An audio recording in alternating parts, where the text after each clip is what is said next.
The rain had been falling for 6 hours, and Mara Calloway had stopped listening to it.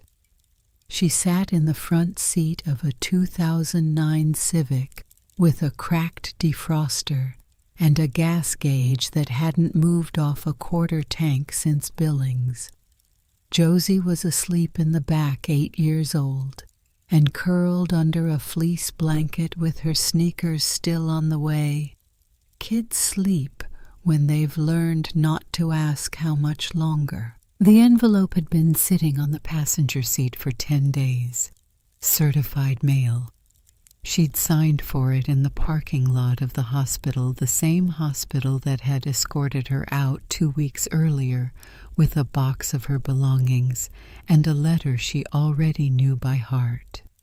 She hadn't been able to open the envelope.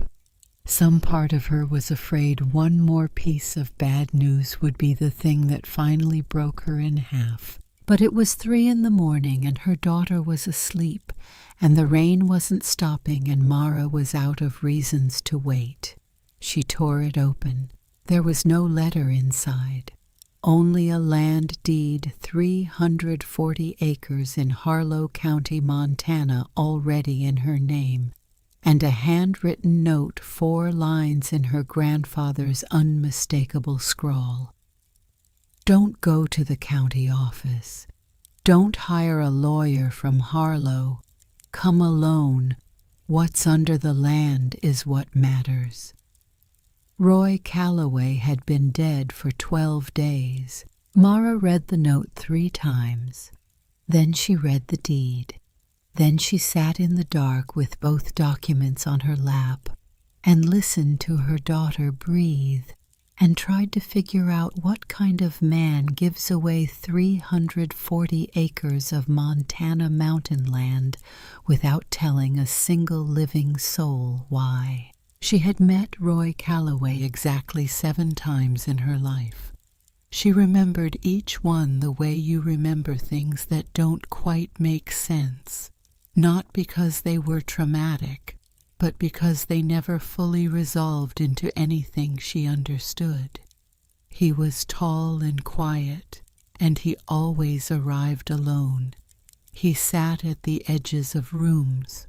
At her mother's funeral, when Mara was 15, he had stood in the back of the church and left before anyone could speak to him. She had watched him go from the front pew and thought he moves like a man who has spent his whole life not being noticed. Her mother had never explained him.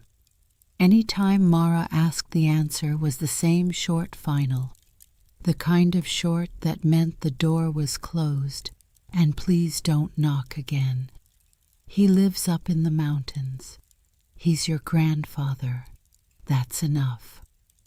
When Mara pressed when she was older and bolder and thought she deserved a real answer, her mother had looked at her with something that wasn't quite fear, but was close to it. Close enough that Mara had stopped asking. Now Roy was dead, and the land was hers, and the note said, "Don't trust anyone from Harlow County." She folded both documents carefully and put them in the glove box.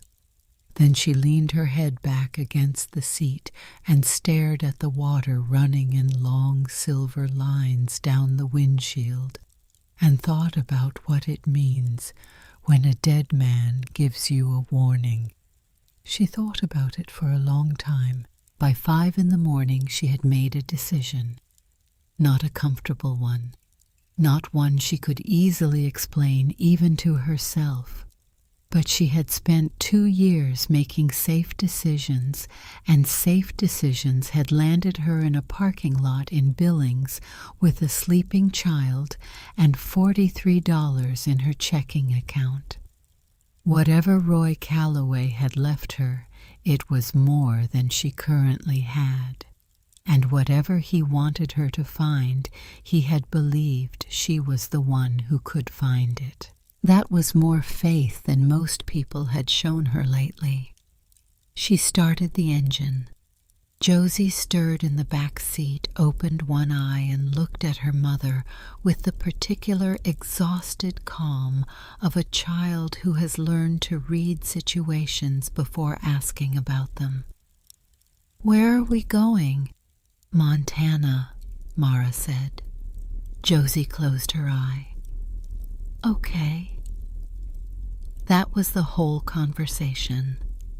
Mara pulled out of the lot and headed north, and the rain followed them out of Billings like it had nowhere better to be. They drove through the kind of landscape that doesn't appear on postcards because it doesn't photograph correctly, too vast, too muted, too much like the actual interior of a thought. The highway stretched ahead of them through plains that looked brushed flat by something enormous, the sky pressing down the color of old iron. Occasional ranches appeared at the edges of the road, their fences running out to nowhere. Cattle stood in the rain like they had been placed there by someone who ran out of ideas. Josie woke up around 7 and ate a gas station granola bar and asked questions. Mara answered honestly where she could and vaguely where she couldn't. They talked about Roy what Mara remembered, which wasn't much. They talked about Montana, which Josie had studied in 3rd grade, and remembered mainly for the fact that it had more cattle than people. They didn't talk about Billings or the hospital, or the box of belongings currently in the trunk wrapped in a plastic bag to keep the rain off. Some things you leave in parking lots. The road north narrowed as they climbed. Pine trees began appearing at the roadside and then multiplied, closing in from both sides until the highway felt less like a road and more like a corridor someone had cut through the mountain on a Sunday afternoon without quite finishing the job. The sky disappeared behind the canopy. The rain thinned to a cold gray mist that settled on everything and turned the world the color of smoke. Mara had the deed on the passenger seat. She checked the address against the map on her phone every 30 minutes, not because she was lost, but because she needed something to do with her hands. The county road that led to Roy's property appeared on the map as a thin gray line that petered out into nothing a mile before the destination marker. Roads like that meant one thing: you were at the end of someone's intention, out beyond where the county bothered to pave. She had been a medic before she was a nurse. 2 tours in the Army, 3 years in a forward operating base in a desert that didn't make the news. She had learned in those years how to read silence, how to understand the difference between a place that was empty and a place that was quiet. Empty meant nothing was there. Quiet meant something was there and it wasn't moving. The mountains as she drove into them were quiet. Harlow, Montana was a town that had made its peace with dying and was now mostly waiting for it to happen. The main street was 4 blocks long and commercially aspirational in a way that suggested someone at some point in the past several decades had believed things were about to turn around. Half the storefronts had changed hands recently enough that the old signage was still visible through the paint ghost letters advertising hardware and groceries and a movie theater that had closed in 1987. What remained open was practical and sparse: a diner, a gas station, a small grocery with a handwritten specials board, a post office operating out of what had once been a pharmacy. But the thing you noticed, the thing that overrode everything else, was the signage. Not the old faded kind. New signs. Bright professional recently installed. Decker Mineral Group, building Montana's future. The logo appeared on a billboard at the town entrance, on a banner strung between two lampposts on Main Street, on a placard in the window of the grocery, on a decal on the side of 3 identical black pickup trucks parked outside the diner. The trucks were new enough that the tires were still clean despite the mud. Money had come to Harlow. Not the kind of money that fixes things, the kind that buys loyalty. Mara parked outside the grocery and told Josie to stay in the car. Inside the store was narrow and warm and smelled of coffee grounds and floor wax. A man in his 60s stood behind the counter reading a newspaper. He looked up when Mara entered with the particular alertness of a person who had been waiting for someone to come through that door, not her specifically, but someone like her, someone from outside. She bought water, crackers, canned soup, a bag of Apple's batteries. At the counter, while the man rang her up without speaking, she set the piece of paper with Roy's property address on the counter and slid it toward him. He looked at it. His hands slowed on the register keys. A beat passed, not long but deliberate. "Just looking for directions," Mara said. The man didn't answer. He finished ringing up her items and told her the total. And when she handed him the cash, he put it in the register and then, without looking at her, slid a paper napkin across the counter. On it, he had written in a small, cramped hand, "Garrett Oss, Old Millbrook Road, Green Door, go at dusk." He picked up his newspaper. Mara took the napkin and her bags and walked out. She sat in the car for a moment with her hands on the wheel and the napkin on her lap. Josie was eating an apple and looking at the Decker signs through the window with the focused attention of a child cataloging something that doesn't add up. "There's a lot of those," Josie said. "Yeah." "Is that who owns the mountain?" Mara looked at the trucks, at the logo, at the words, "Building Montana's Future." "Not the part we're going to," she said. She started the car and drove toward Roy's land, and the napkin sat on the passenger seat next to the deed. And Mara thought about a man who had lived alone in the mountains for 60 years and still knew exactly which people in town could be trusted and which ones couldn't. He had not left her a map. He had left her a napkin. Maybe that was the same thing. The property road was exactly as bad as the map had suggested. Gravel at first, then packed dirt, then something that was mostly intention, 2 tracks through mud and wet pine needles that the Civic navigated badly. Its undercarriage scraping twice on ridges the road had no business containing. The trees pressed in close. The mist had thickened into something nearly solid. Mara drove slowly, headlights on, even though it was still afternoon because the forest made its own darkness. She smelled the cabin before she saw it. Not smoke. Roy hadn't lit a fire in 12 days. Something older.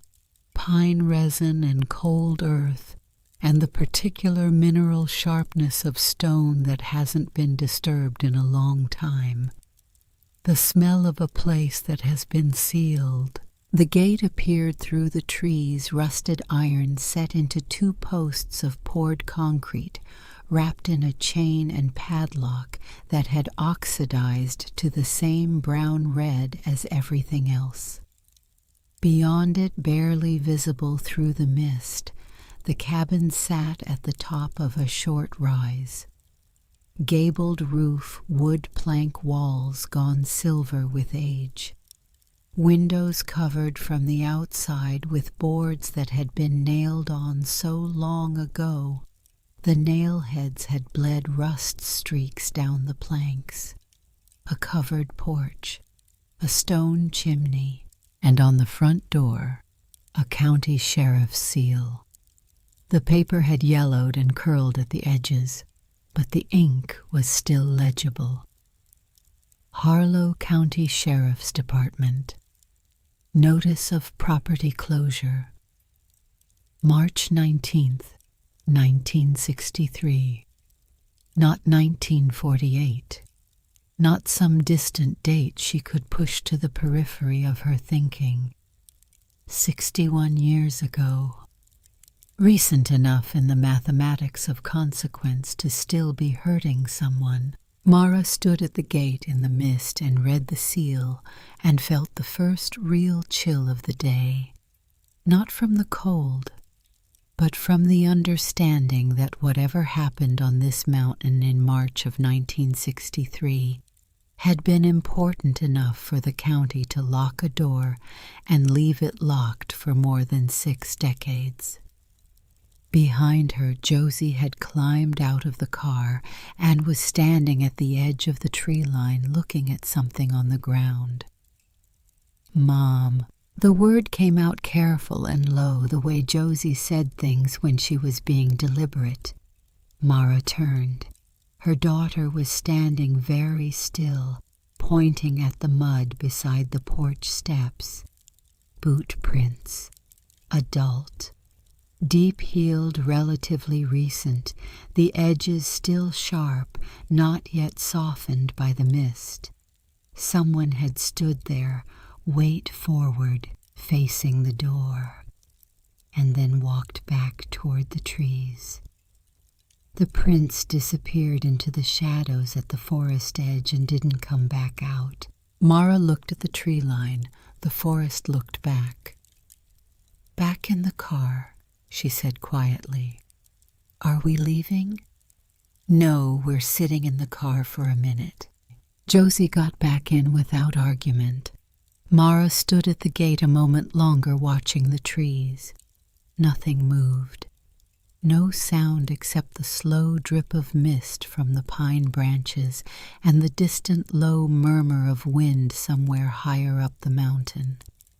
The air smelled clean and cold and wrong in a way she couldn't name, the way a room smells when someone has just left it. She got in the car, locked the doors, and sat with her hands in her lap. She thought about Roy, about a man who had called Garrett Oss 5 days before his death and said, I found the signed order. I'm ready. And then died of cardiac arrest before he could do anything about it. She thought about the county seal dated 1963, about a cabin that had been nailed shut from the outside by people who did not intend for it to be opened again, about the fact that someone had been standing at that door recently, not 12 days ago, not 6 months ago. Recently. Whoever had left those boot prints knew Roy was dead, knew the land had transferred, knew therefore that someone was coming. Mara looked at the deed on the passenger seat.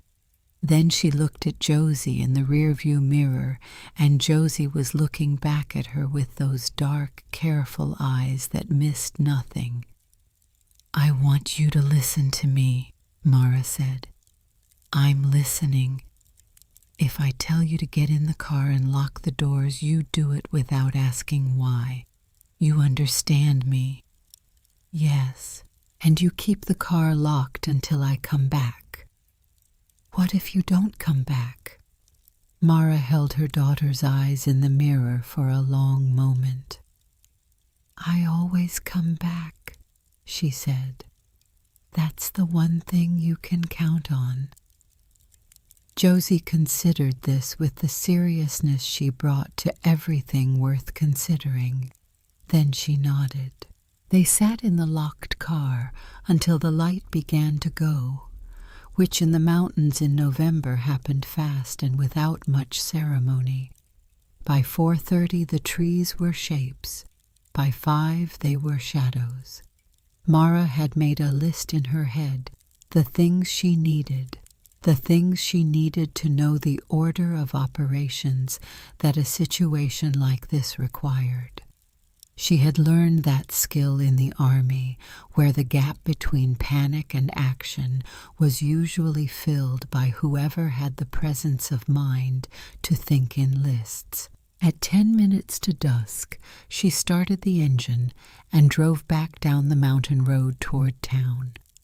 She had a name on a napkin and a green door on Millbrook Road to find.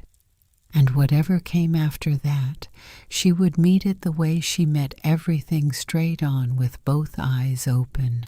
Garrett Oss's house was at the end of a dirt road that branched off Millbrook like an afterthought set back from the tree line behind a wire fence, and a yard that had the organized austerity of a place, maintained by someone who had long ago stopped caring about appearances and started caring about function.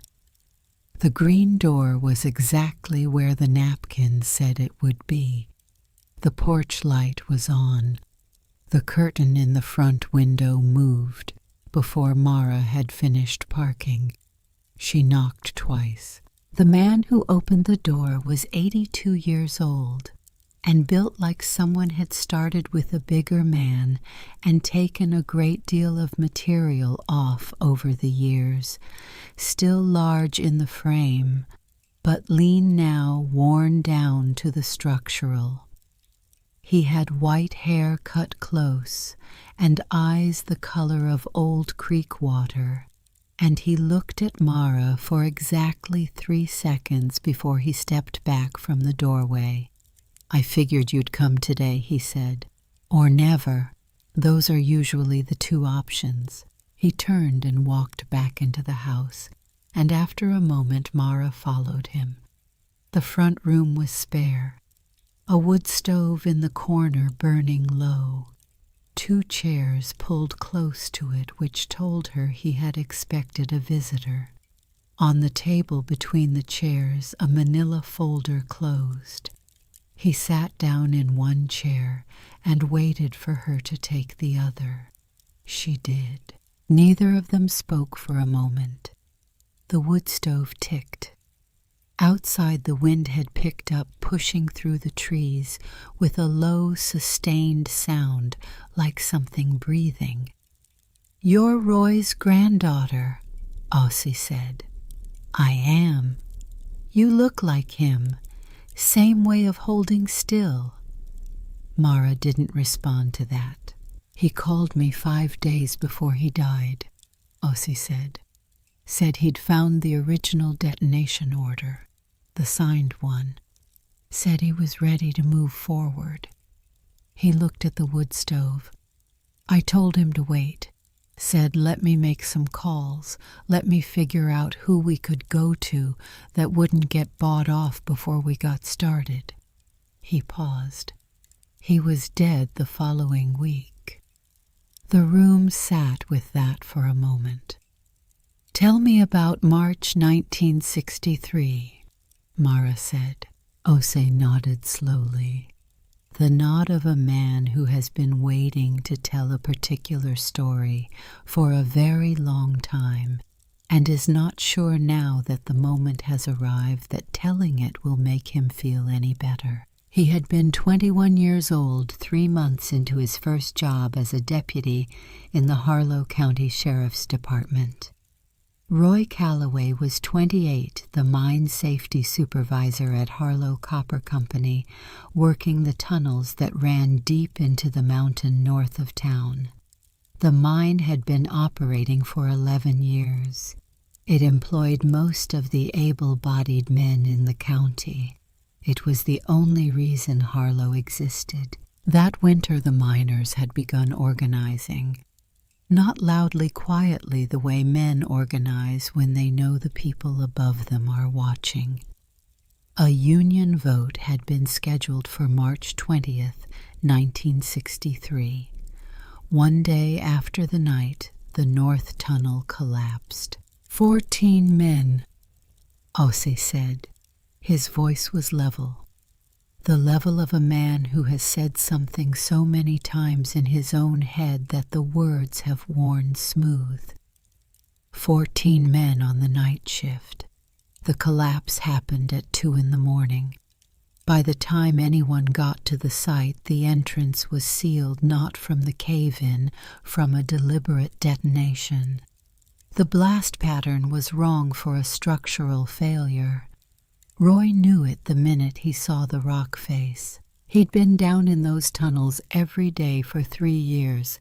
He knew exactly what a controlled explosion looked like. He paused. The bodies were never recovered. Mara sat with that. 14 men. A union vote the next morning. A tunnel entrance sealed by a blast that the mine safety supervisor recognized immediately as deliberate. She thought about what kind of calculation produces that outcome. What kind of man sits in a warm office somewhere and signs an order that sentences 14 people to die in the dark so that a vote doesn't happen? What did Roy do? She asked. He went to the county, told them what he'd seen, said the blast pattern indicated a controlled detonation, said the timing was not a coincidence, said he wanted an independent investigation. Asa looked at his hands. They arrested him that night, held him overnight. When he came out the next morning, he was quiet, said he was dropping the matter, said he'd been mistaken. A long pause. He wasn't mistaken. What happened in that interrogation room? Osa didn't answer immediately. He looked at the folder on the table between them. Then he looked at Mara, and for the first time his expression moved not much, but enough. Something behind his eyes that had been held in place for 6 decades shifted slightly the way a stone shifts when the ground under it is no longer as solid as it was. "That was me," he said. "I was the deputy in that room, 21 years old and 3 months on the job, and I sat across from your grandfather and told him that his daughter, your mother, who was an infant, would not be safe if he continued." The fire ticked. The wind moved through the trees outside. "I was told what to say," Ose continued. "I was told it was for the county's protection, that Roy was wrong and causing panic, and that backing down was the responsible thing." He stopped. "But I knew what I was doing. I was 21, and I was afraid. And I told myself it wasn't my decision to make." Silence. "I've had 61 years to think about that," he said. "I'm not asking you for forgiveness. I want to be clear about that. I'm asking if there's something I can do that's worth doing before I run out of time to do it." Mara looked at him. He was 82 years old, and he had carried this for longer than she had been alive. She thought about what forgiveness was worth in a situation like this, and concluded that it was worth considerably less than information. "Roy's note mentioned what's under the land," she said. "Did he tell you what he built up there?" Ose nodded. In the last few months he'd been talking about a space he'd built in 1964, the year after the closure. A private entrance separate from the mine system, entirely accessed only from a point in the forest east of the cabin. Roy designed it that way deliberately. 2 separate layers of security. The cabin held the journal and the recorder things someone might find. The tunnel held the originals, things no one would find unless they knew exactly where to look. He paused. He left you the coordinates. Mara thought of the matchbook in the coffee tin on Roy's porch, the numbers in her grandfather's handwriting that she had thought were GPS coordinates, and filed away without looking up because there had been other things to think about. And the records he said he found, she said. The signed order should be in the archive room under the mountain. Ose looked at her steadily. He said everything was there, said it was enough. He paused. He left you the coordinates for a reason. The key in the tin opens the cabin. The archive room has its own locks. Roy built a redundancy into the door frame. He told me once anyone patient enough to get that far deserves to get through. She stood up. I need to go back to the cabin. Tonight. Tonight. Ose looked at her for a moment. Then he stood two more slowly with the deliberate economy of a man who has learned to save effort for what matters. There's something else, he said. He picked up the manila folder from the table and held it out. She took it. Inside a photocopied document, Roy Calloway's pharmacy records from the year before his death. No cardiac medications, no beta blockers, no blood thinners, no aspirin protocol, no statins. Nothing that indicated a man preparing for or managing any form of heart disease. And attached to the pharmacy records, a single printed page, the professional biography of Dr. Leland Crew, the only physician in Harlow County. At the bottom of the biography, under board affiliations, Decker Mineral Group Advisory Committee 2019 to present. Roy didn't have a heart attack, Mara said. It wasn't a question. Roy had the best blood pressure of any 89-year-old I've ever known, Ose said. He hiked 4 miles every morning until October. He was careful about what he ate, and he didn't drink, and he slept 8 hours a night. He paused. I don't know what killed him. I know it wasn't his heart. Mara closed the folder.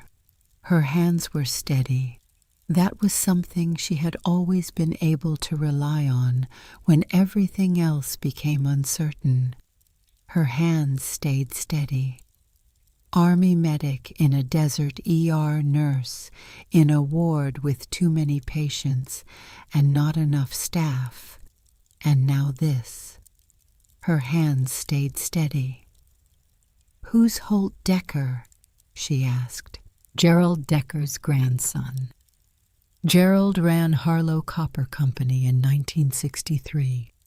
When the copper ran out, the company restructured, changed names, twice absorbed 2 smaller operations, eventually became Decker Mineral Group.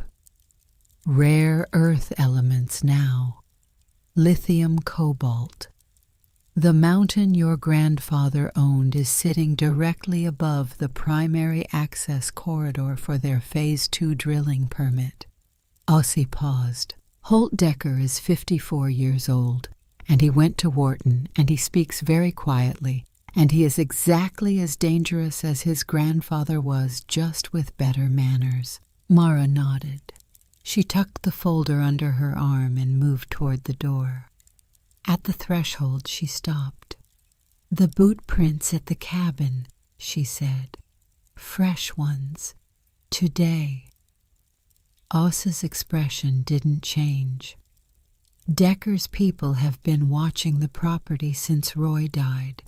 They knew the land transfer was coming. They've been waiting to see who showed up, which means they know I'm here. They knew before you hit the county line. Mara stood with that for a moment. The wind outside was steady now, moving through the dark with the particular persistence of mountain weather that has decided it is going somewhere and intends to get there. "Come at dusk," she said. "That's what the napkin said. I needed to see if you'd be careful, if you'd listen to a stranger's instructions without demanding explanations." He looked at her.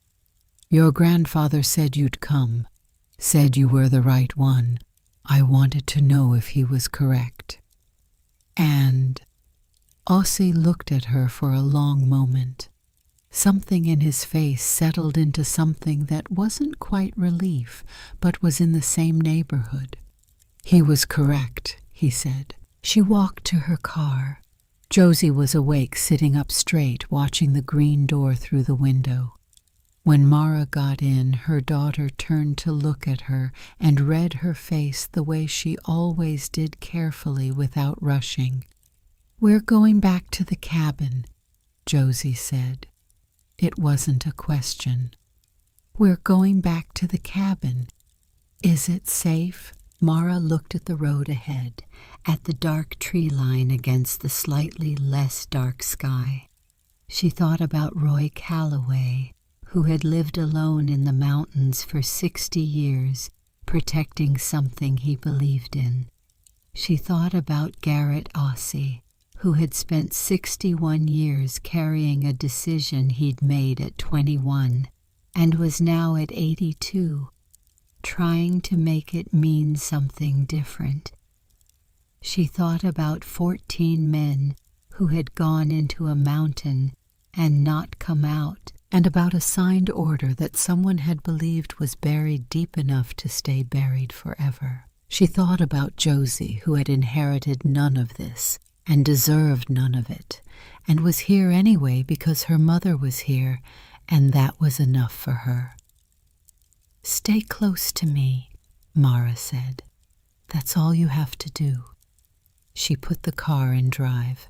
The mountain was dark and the road was narrow, and somewhere up ahead, behind a rusted gate, with a 61-year-old county seal on the door, Roy Calloway's cabin sat in the mist, with a coffee tin on the porch steps and a matchbook inside it, and a set of numbers written in a dead man's hand. What's under the land is what matters. She was beginning to understand what he meant. The chain came apart on the third strike. Mara had found the tire iron in the trunk under the spare she'd been meaning to replace since August. She swung it twice against the padlock, and the lock held, and then she swung it a third time with her full weight behind it, and the chain jumped, and the lock body cracked along a seam that rust had been working on for years. It fell into the mud with a sound that seemed too small for what it represented: 6 decades of deliberate silence, ending with a sound like a dropped coin. She unwrapped the chain from the gateposts. The iron was cold enough to sting through her palms. She pushed the gate open, and it moved in short, reluctant arcs, the hinges complaining in a register that carried through the mist and into the trees and came back to her as its own echo. Josie stood at the edge of the headlight beams, hands in her jacket pockets, watching. "Stay here," Mara said. "I'm going to pull the car through." She drove through the gate and parked on the flat ground in front of the cabin and left the headlights on. They threw a pale wash of light up the front wall and across the porch and turned the boarded windows into something that looked almost deliberate, like the cabin had been designed this way, sealed from the world by intent rather than circumstance. The porch steps held her weight, the boards flexed but didn't give. The coffee tin was exactly where Asa had implied it would be set on the second step, half covered by debris that had blown in under the porch roof over the years. Inside a key old enough that its teeth were soft with oxidation, and the matchbook. Plain red cover, no logo. Inside the cover, written in the cramped, deliberate hand she was coming to recognize as Roy's, a set of coordinates, not an address. GPS coordinates, 8 digits each. Mara photographed them with her phone before she touched anything else. The key fit the front door. She had expected it not to have expected decades of swelling and settling to have made the fit impossible. But the door opened with a resistance that was about weight rather than obstruction, the long sigh of wood that has been still for a very long time and does not quite remember how to move. The smell hit her first, not decay. Nothing had rotted because nothing organic had been left behind to rot. It was older than decay, the smell of sealed space, of air that had been held in place for so long it had lost its character and become simply density, a pressure you registered in the chest rather than the nose. Cold and mineral and absolutely still. She swept the flashlight beam across the interior. A main room, a stone fireplace on the far wall, the grate empty, the interior of the chimney dark. A wooden table with 2 chairs, both pushed back, as if someone had stood up quickly and not thought to replace them. On the table 2 plates with the gray remains of what had once been food dishes left at a meal that was interrupted and never returned to. A coffee cup on its side near the table edge, the handle pointing toward the door the way a cup falls when a hand moves faster than thought. A cabinet along the left wall, a wood stove in the corner. A low shelf of books above the fireplace, the spines bleached colorless by the years.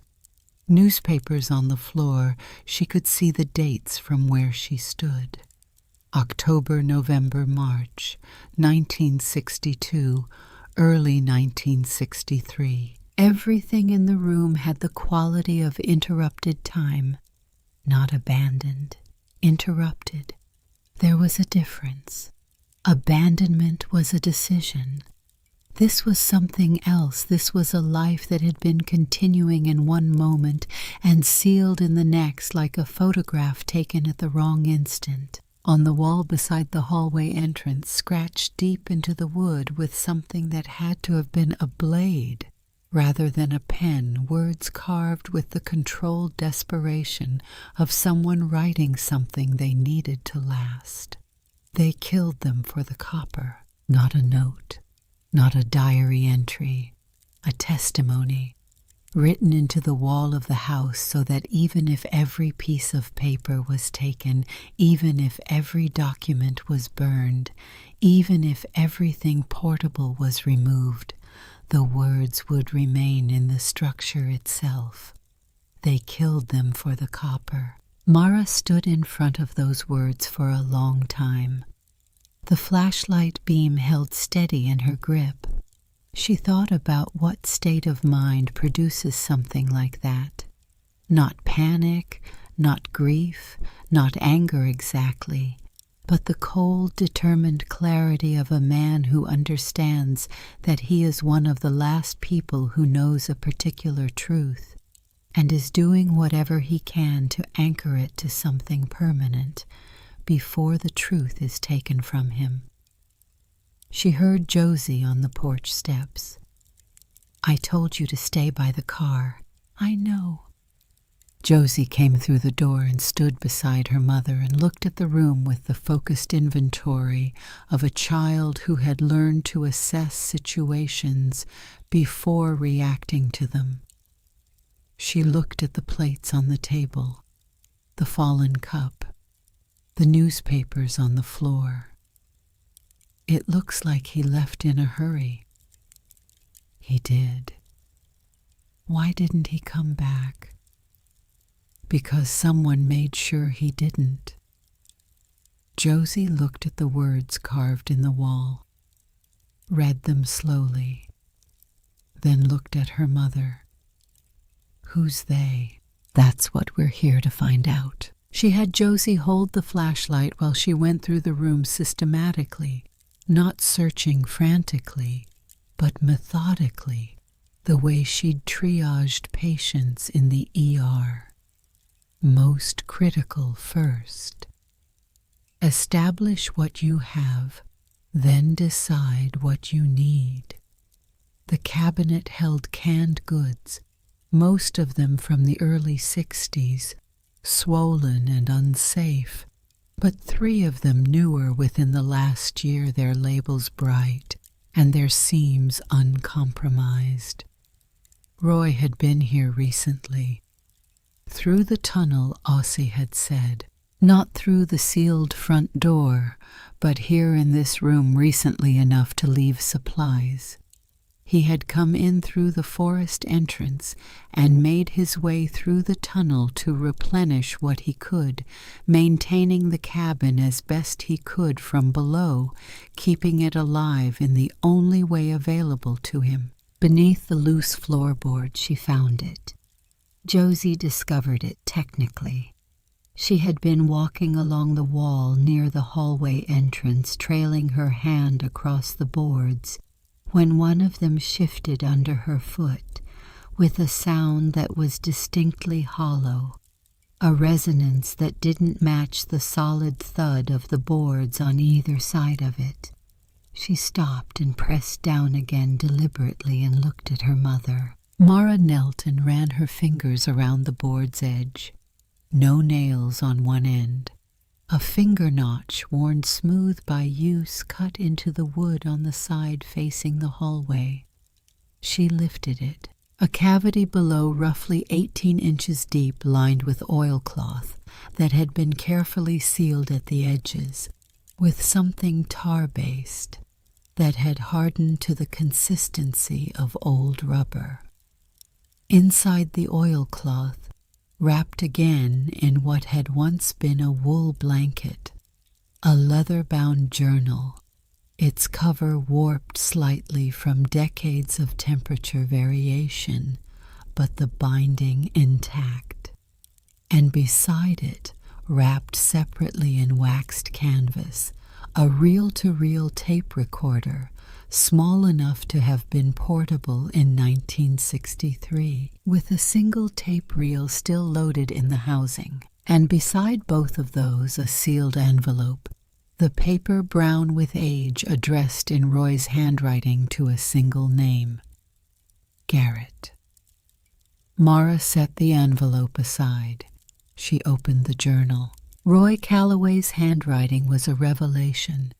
She had expected the journal of a taciturn mountain man to be spare-clipped entries, facts without elaboration, the written equivalent of a man who sat at the edges of rooms. What she found instead was precise and dense, and completely without sentimentality, which in its own way was more powerful than sentiment would have been. He wrote the way a good investigator writes. Dates, times, names, what was said and by whom, what was observed and what it meant.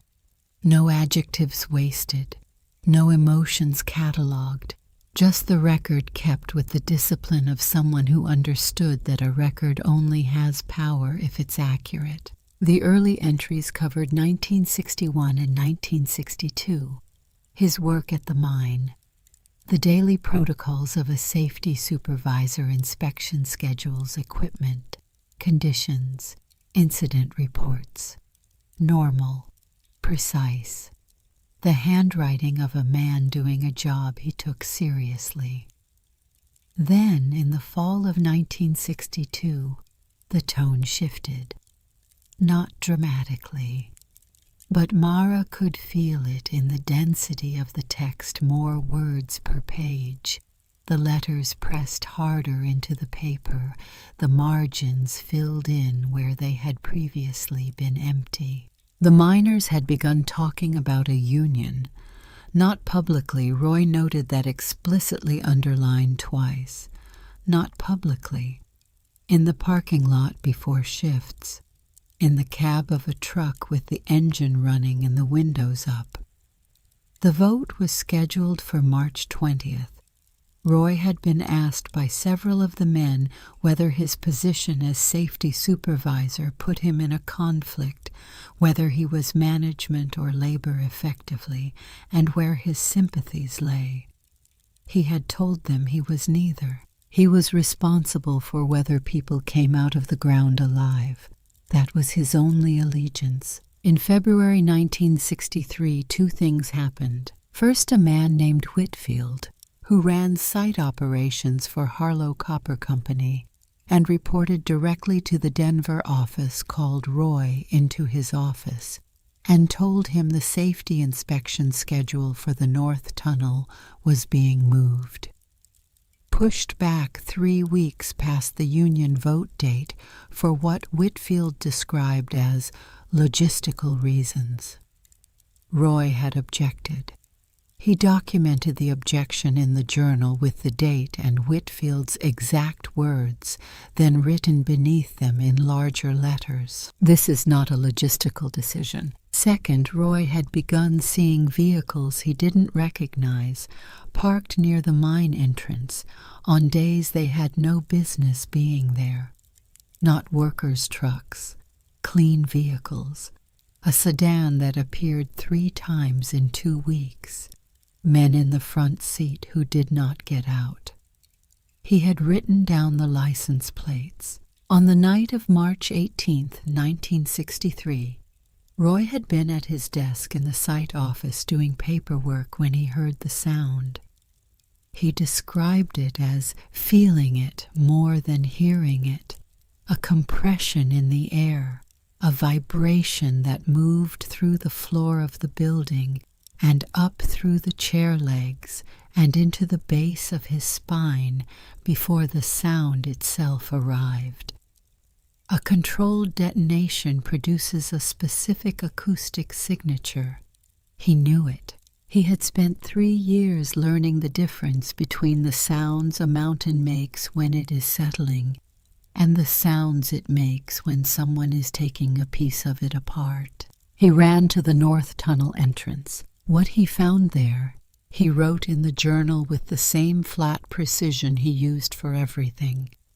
But Mara read those pages twice because they were the ones that mattered. The rock face at the tunnel entrance had been blown inward, not outward, as would occur in a structural collapse where the failure originates underground and the force moves toward the surface.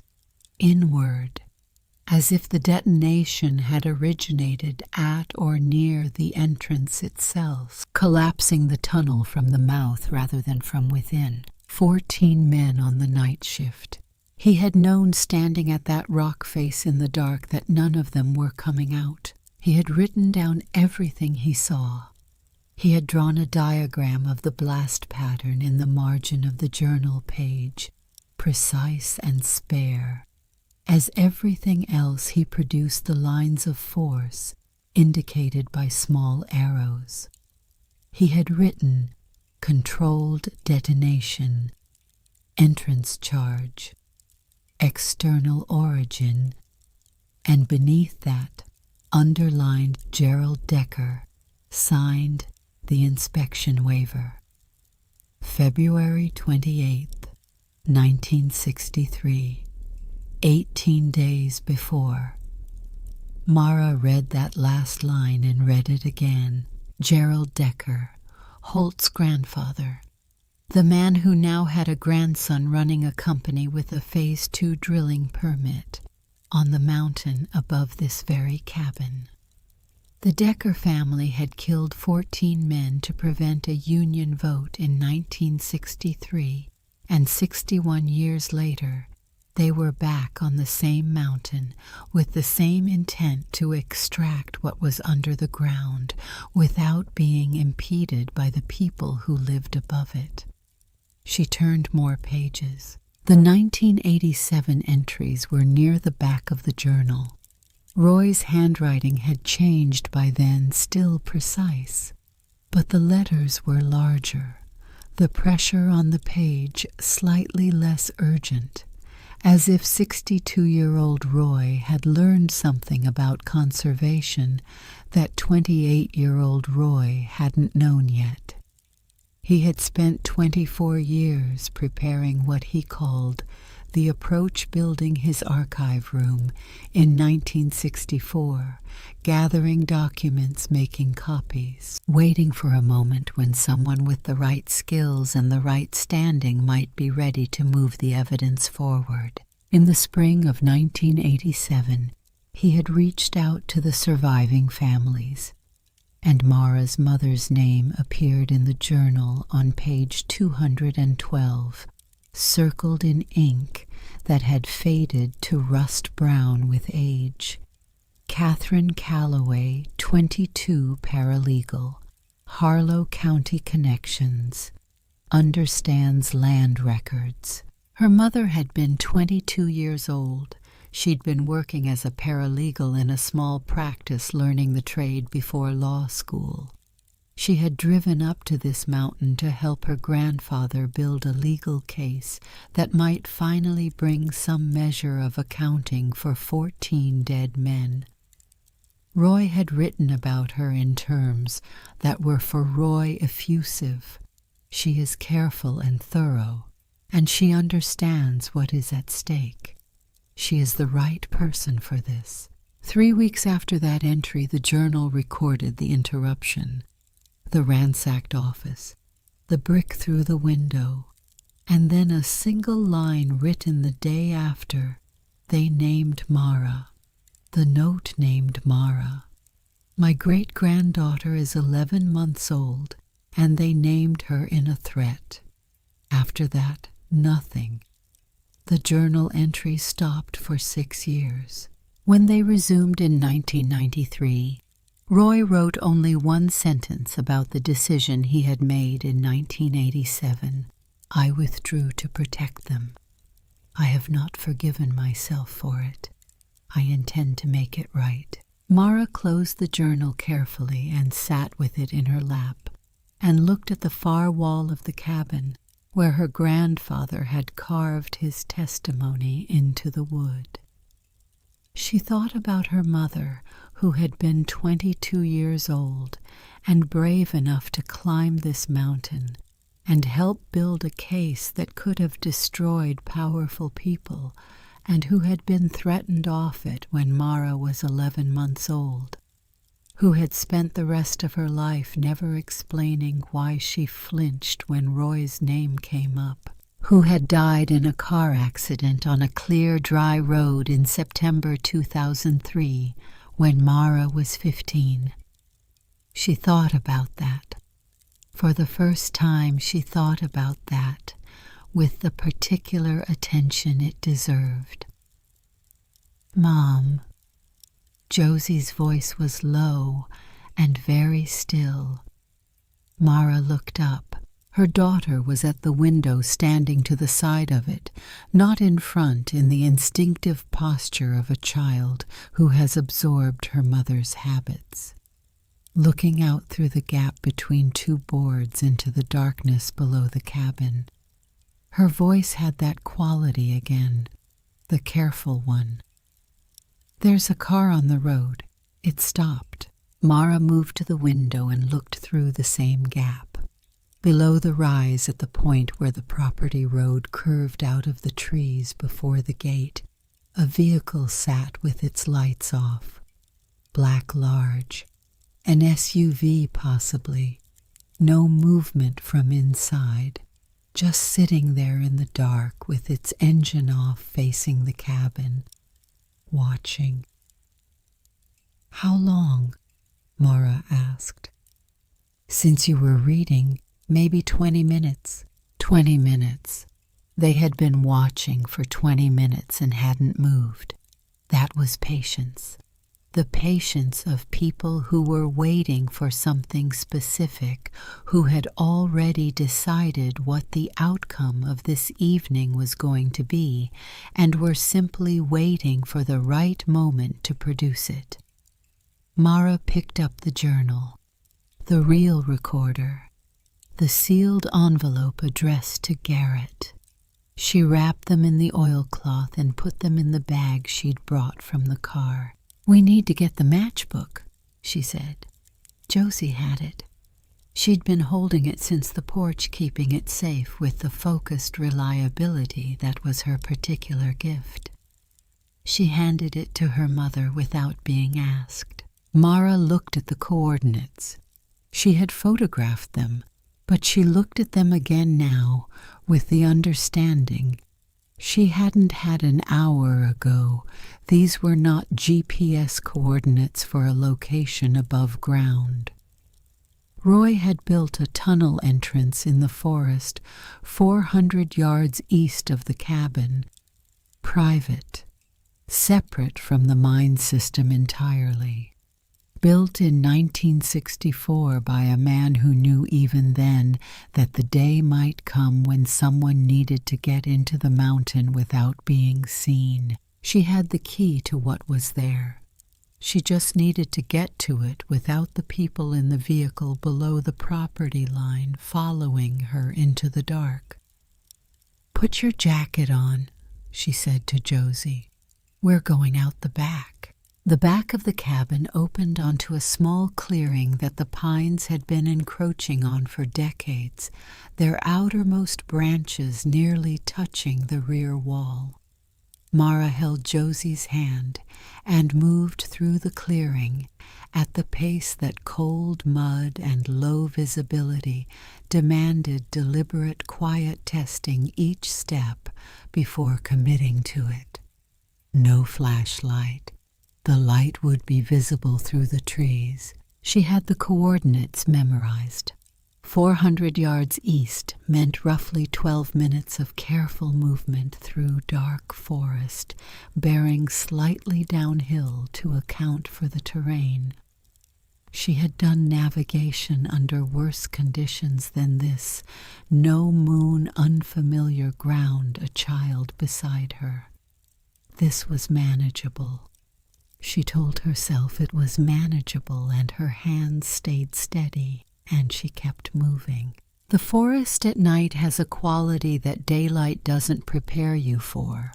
Not dark exactly, but layered, each tree creating its own shadow that sits within the broader shadow of the canopy above it, so that you move through gradients rather than through a single condition. Your eyes adjust, and then adjust again as you move from one gradient to the next. Mara let her eyes work without forcing them. She moved slowly enough that Josie could keep up without stumbling. They had been in the forest for 7 minutes when Josie stopped and pressed her foot down hard on a section of ground, and then did it again. "Mom." The ground rang hollow.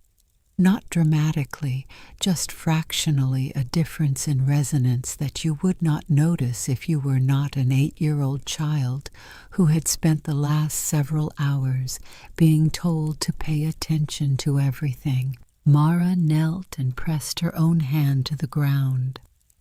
Pine needles, decades of accumulated duff, the compressed texture of undisturbed forest floor. And beneath it, faint but definite, the hollow answer of a void. She swept the pine needles away with her forearm. Under them a layer of packed dirt that had clearly been disturbed and repacked at some point in the past. Under that she dug with her fingers a rusted iron plate, maybe 20 inches across, set, flush with the ground, and equipped with a recessed ring handle that had been packed with dirt to keep it from catching light or snagging foliage. The handle took both hands and significant effort, but it gave. The plate lifted to reveal a wooden frame and a ladder descending into darkness, and the smell immediate and unmistakable of cool stone and closed air and mineral earth, the same smell as the sealed cabin, but deeper, older, more permanent.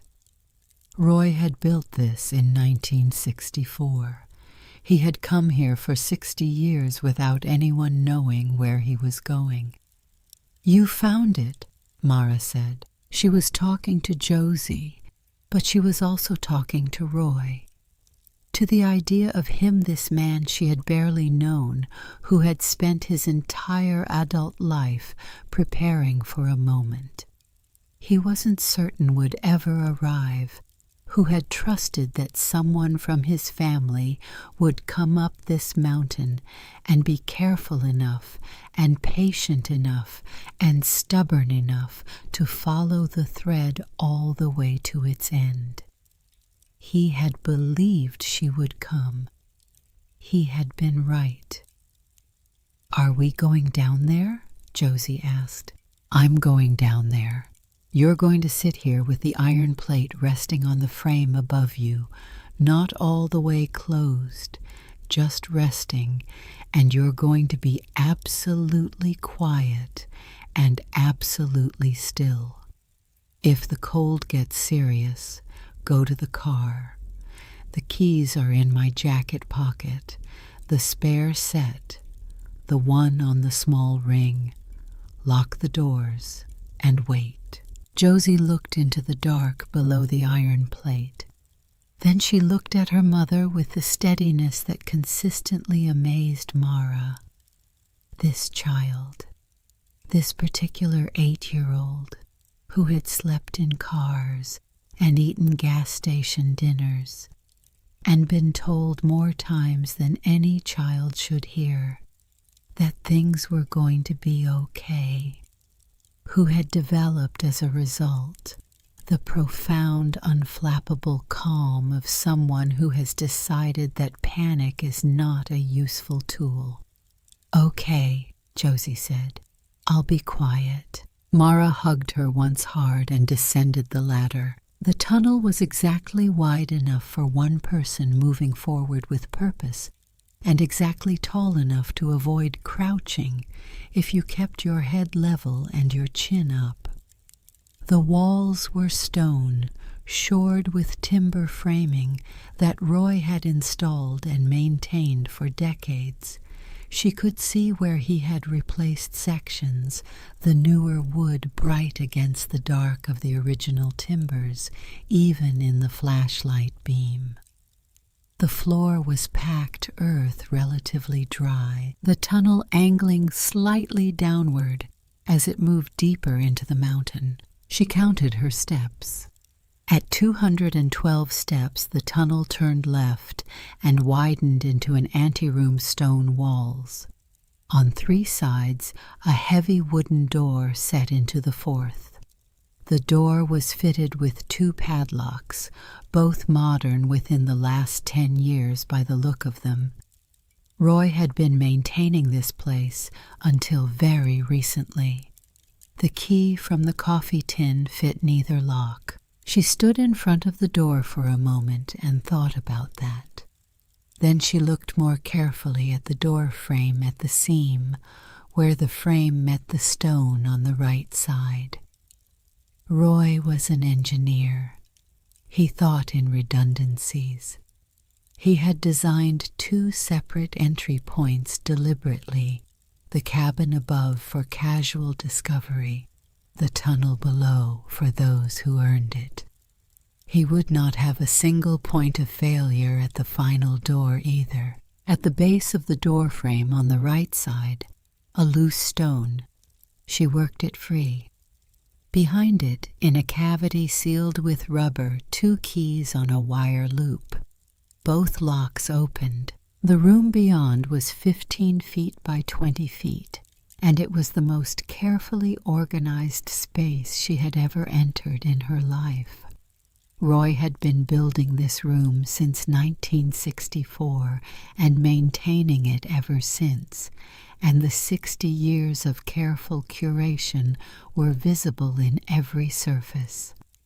Metal shelving along 3 walls, the kind used in industrial storage bolted directly to the stone. On the shelves, metal document boxes labeled in Roy's handwriting organized by year. Archival plastic sleeves containing photographs. Cardboard tubes that almost certainly contained maps or blueprints.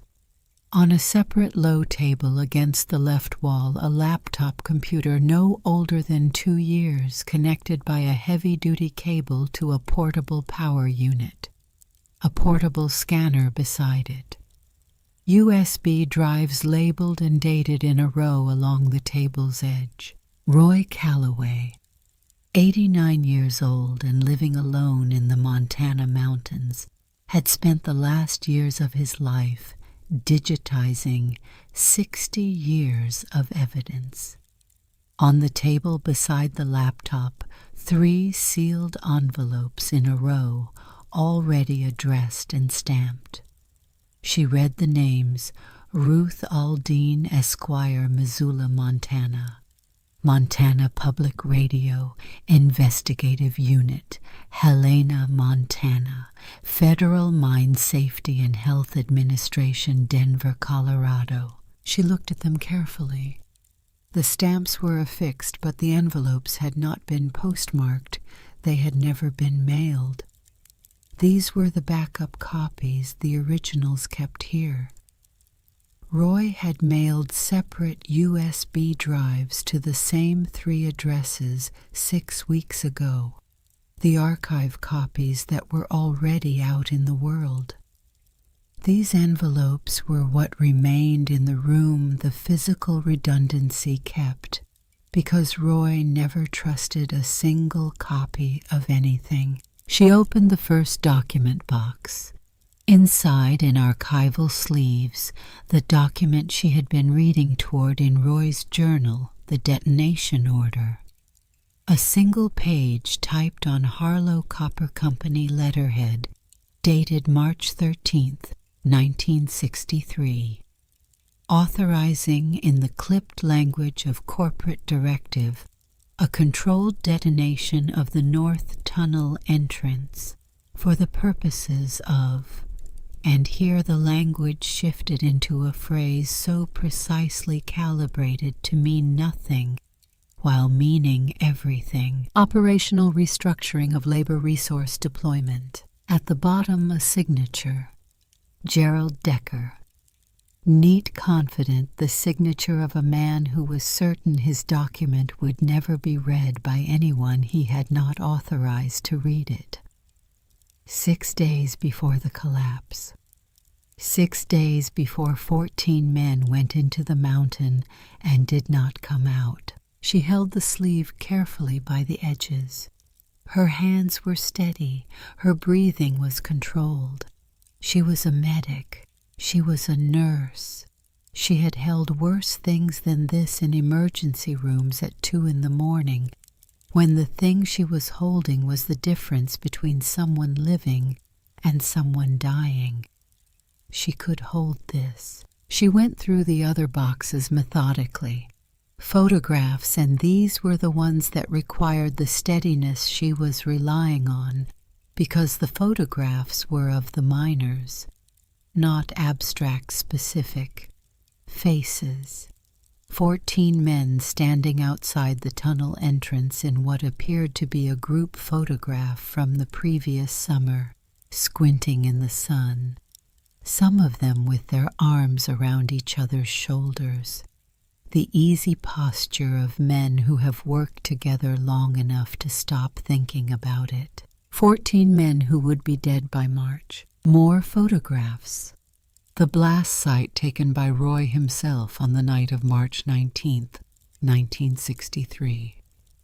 The rock face. The blast pattern.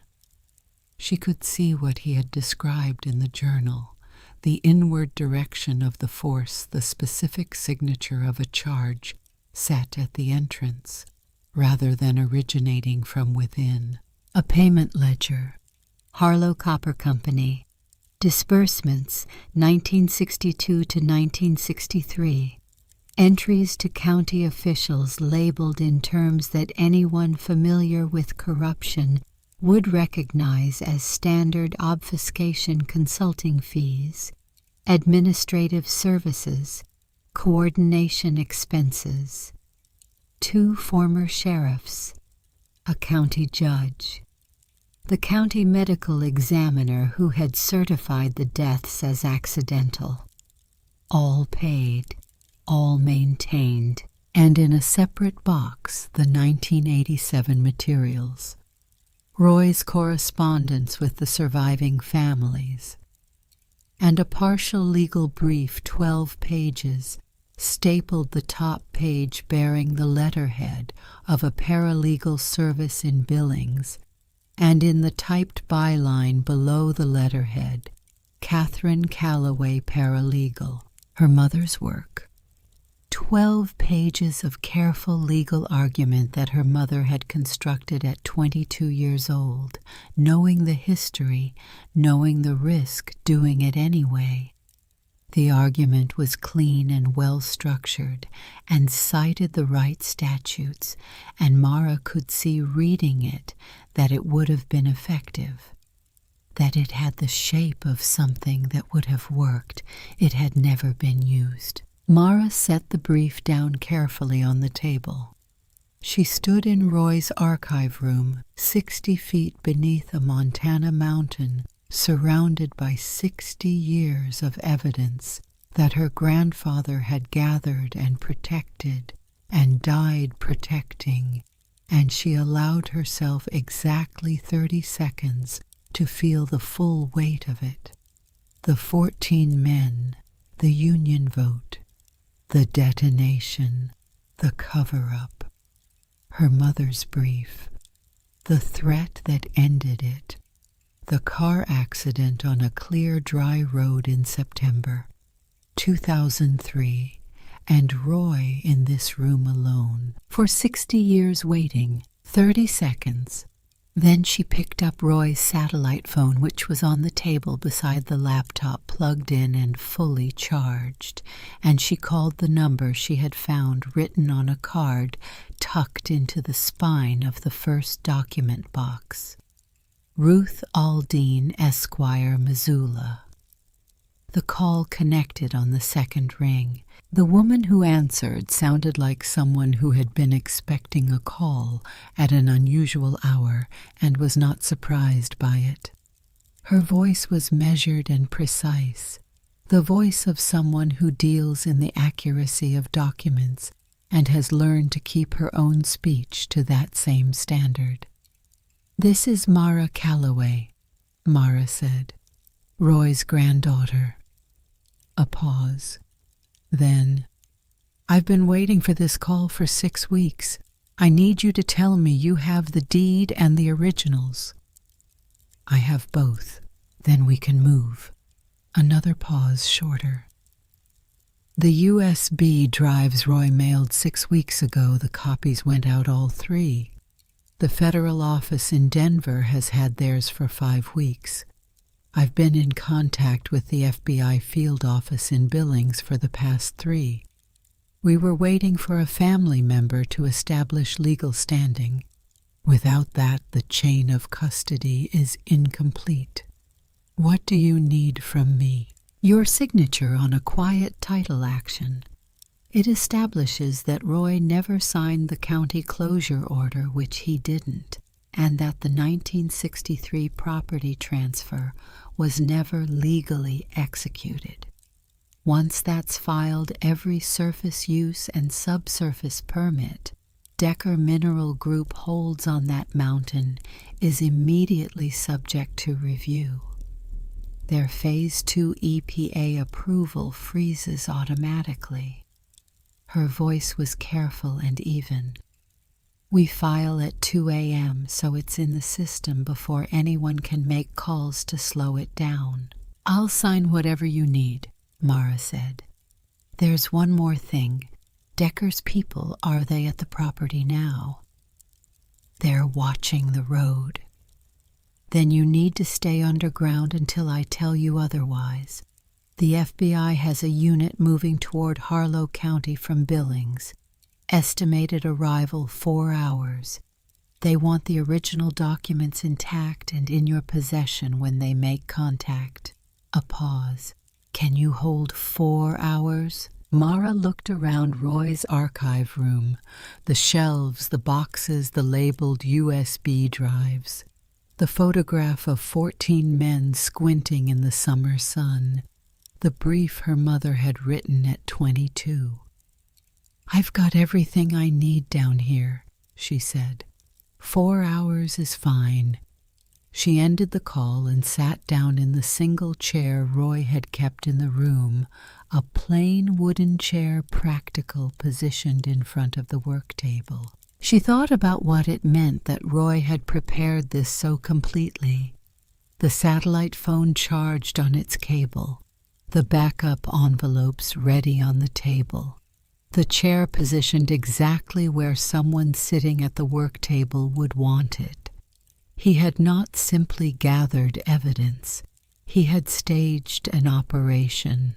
He had thought about who would come down this ladder after him, and he had tried within the limits of what one man working alone could do to make sure that person had everything they needed when they arrived. He had been 89 years old maintaining this room by himself, climbing down this ladder and back up again for 60 years. She opened the second document box and began to read. The boxes held more than she had expected. Beyond the primary evidence, the detonation order, the photographs, the ledger Roy had gathered, decades of supplementary material. Corporate filings that trace the chain of ownership from Harlow Copper Company through 2 name changes to Decker Mineral Group.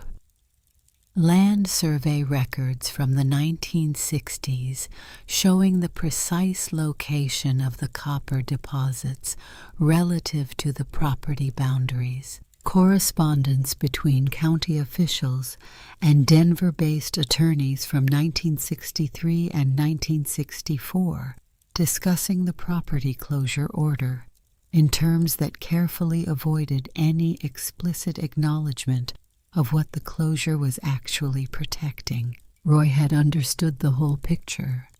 He hadn't just witnessed a crime. He had spent 60 years mapping its architecture, every supporting pillar, every load-bearing wall, every mechanism by which the structure had been maintained. She was deep in the third box when she found the second folder. It was behind the first row of document boxes on the lowest shelf, pushed back far enough that you would not see it, unless you were looking for it, or unless you were the kind of person who checked behind things as a matter of habit. Mara was the kind of person who checked behind things. The folder was unlabeled, and inside it was a collection of papers organized differently from the rest of Roy's archive.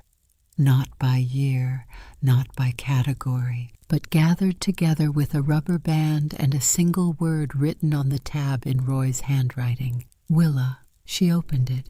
The correspondence inside was 8 months old. Printed emails and a handwritten summary in a hand she didn't recognize, a woman's hand smaller and rounder than Roy's. The emails were between a Willa Dunbar and an administrative address for Decker Mineral Group, and they concerned a proposed settlement. Willa had written in measured and careful language that she represented the interests of the surviving families of the 1963 Harlow Creek mining disaster, and that she had access to information pertaining to certain historical company actions that would be of significant interest to federal regulatory agencies, and that she was prepared to discuss a resolution that would allow all parties to move forward without litigation. Decker Mineral Group had responded through a legal representative. The response was brief. They did not acknowledge any liability. They were prepared to offer as a gesture of corporate community responsibility a total of $40,000 to be distributed among all surviving family members of the Harlow Creek incident in exchange for a full release of claims. $40,000 for 14 dead men's families for 61 years of silence. Willa's response was 2 sentences. "This amount is insulting and inadequate. I am withdrawing from this process." After that, nothing. The correspondence stopped, and beneath the printed emails in Willa's handwritten summary written for Roy Mara, understood written as an accounting of what she had done and why a single explanatory paragraph. She had approached Decker before coming to Roy because she had wanted to know what they were willing to offer. She had wanted to see what the families were worth to them in dollars, because that number would be part of the public record when the full case came to light. She had not told Roy about the approach because she had been ashamed of it, ashamed of the attempt to resolve through negotiation what could only be resolved through truth. Mara read the summary twice.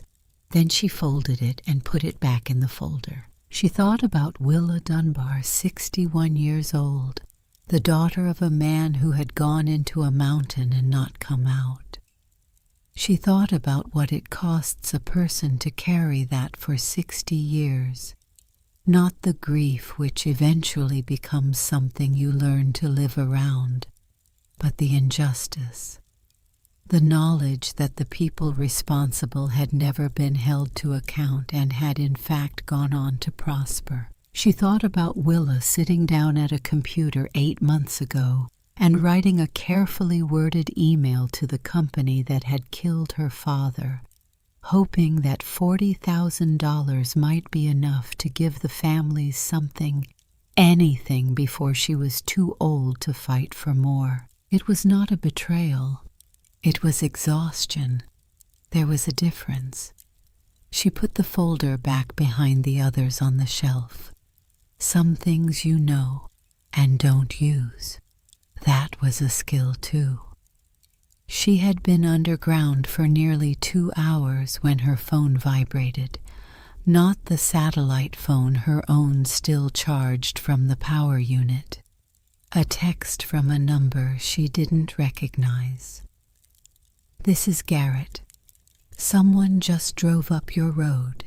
Not FBI. Decker's personal vehicle. Be ready." She sat very still for a moment. Then she pulled out the satellite phone and sent Ruth Aldine a single message. "Decker is on the property. Whatever you can do to accelerate, do it." Ruth's response came 30 seconds later. "Filing now. Don't come up until you hear from me." Mara looked at the archive room around her, at the detonation order in its archival sleeve on the table, at the photograph of 14 men in summer light. She thought about what was happening 60 feet above her, a man in an expensive coat standing at the gate of a property that he believed with the absolute conviction of someone who has never genuinely been told no belonged to him by right of inheritance and money and 60 years of institutional silence. She thought about what it would feel like for him when he discovered it didn't. She sat down in Roy's chair and continued reading. At 11:47, the satellite phone buzzed. Not Ruth. A number she didn't recognize. She answered. "Ms. Calloway." The voice was male, measured with the particular even quality of someone who has trained themselves to show nothing. My name is Holt Decker. I'm currently standing on property that I believe belongs to my company. I'd like to talk." Mara said nothing. "I know you're on the land," Decker continued. "I know about the journal. I know about the recorder. I've known about Roy's archive for longer than you might expect." A pause. "I want you to understand that I'm not your enemy. I'm a businessman trying to resolve a situation that has become unnecessarily complicated." 14 men, Mara said. Silence on the other end, brief but real. "That was 61 years ago," Decker said. "Gerald Decker made decisions I had no part in. I was not born until 1970. The liability you think you're holding doesn't transfer to me personally." "I'm not talking about personal liability," Mara said. "I'm talking about 14 men who went to work on a night in March and didn't come out. Their names, their families, what your grandfather signed his name to." Another pause. When Decker spoke again, something in his voice had shifted slightly. Not much, but enough. The practiced evenness had a crack in it, thin as a hairline fracture, but there. "Come out and talk to me," he said. "Bring what you found. We can make an arrangement that works for everyone involved. For you, for your daughter, for the families. A real settlement, not what we offered before." "How do you know about my daughter?" "I know a great deal about you, Miss Calloway. I've known since Roy transferred the deed. I'm not trying to frighten you. I'm trying to resolve this before it becomes something neither of us can control." Mara looked at the photograph of 14 men in summer light, at Gerald Decker's signature on the detonation order, at her mother's legal brief, 12 pages of careful argument that had never been used because someone had put a brick through a window and written an infant's name in a threat. "The files are already out," she said. "USB drives, 3 copies. Federal Agency Investigative Press Labor Archive. They've been in federal hands for 5 weeks. You can't buy them back. You can't threaten them back. The only thing left to resolve is whether you cooperate with what comes next or whether you don't. That's not a negotiation. That's a choice." The silence that followed was longer than the others. Mara could hear wind through the phone. He was outside, standing on the mountain above her, 60 feet of rock and timber between them. "You're making a mistake," he said finally.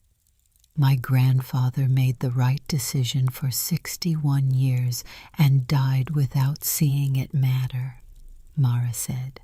"I'm comfortable with the decisions I'm making tonight." She ended the call. She sat with the quiet of the archive room for a long moment.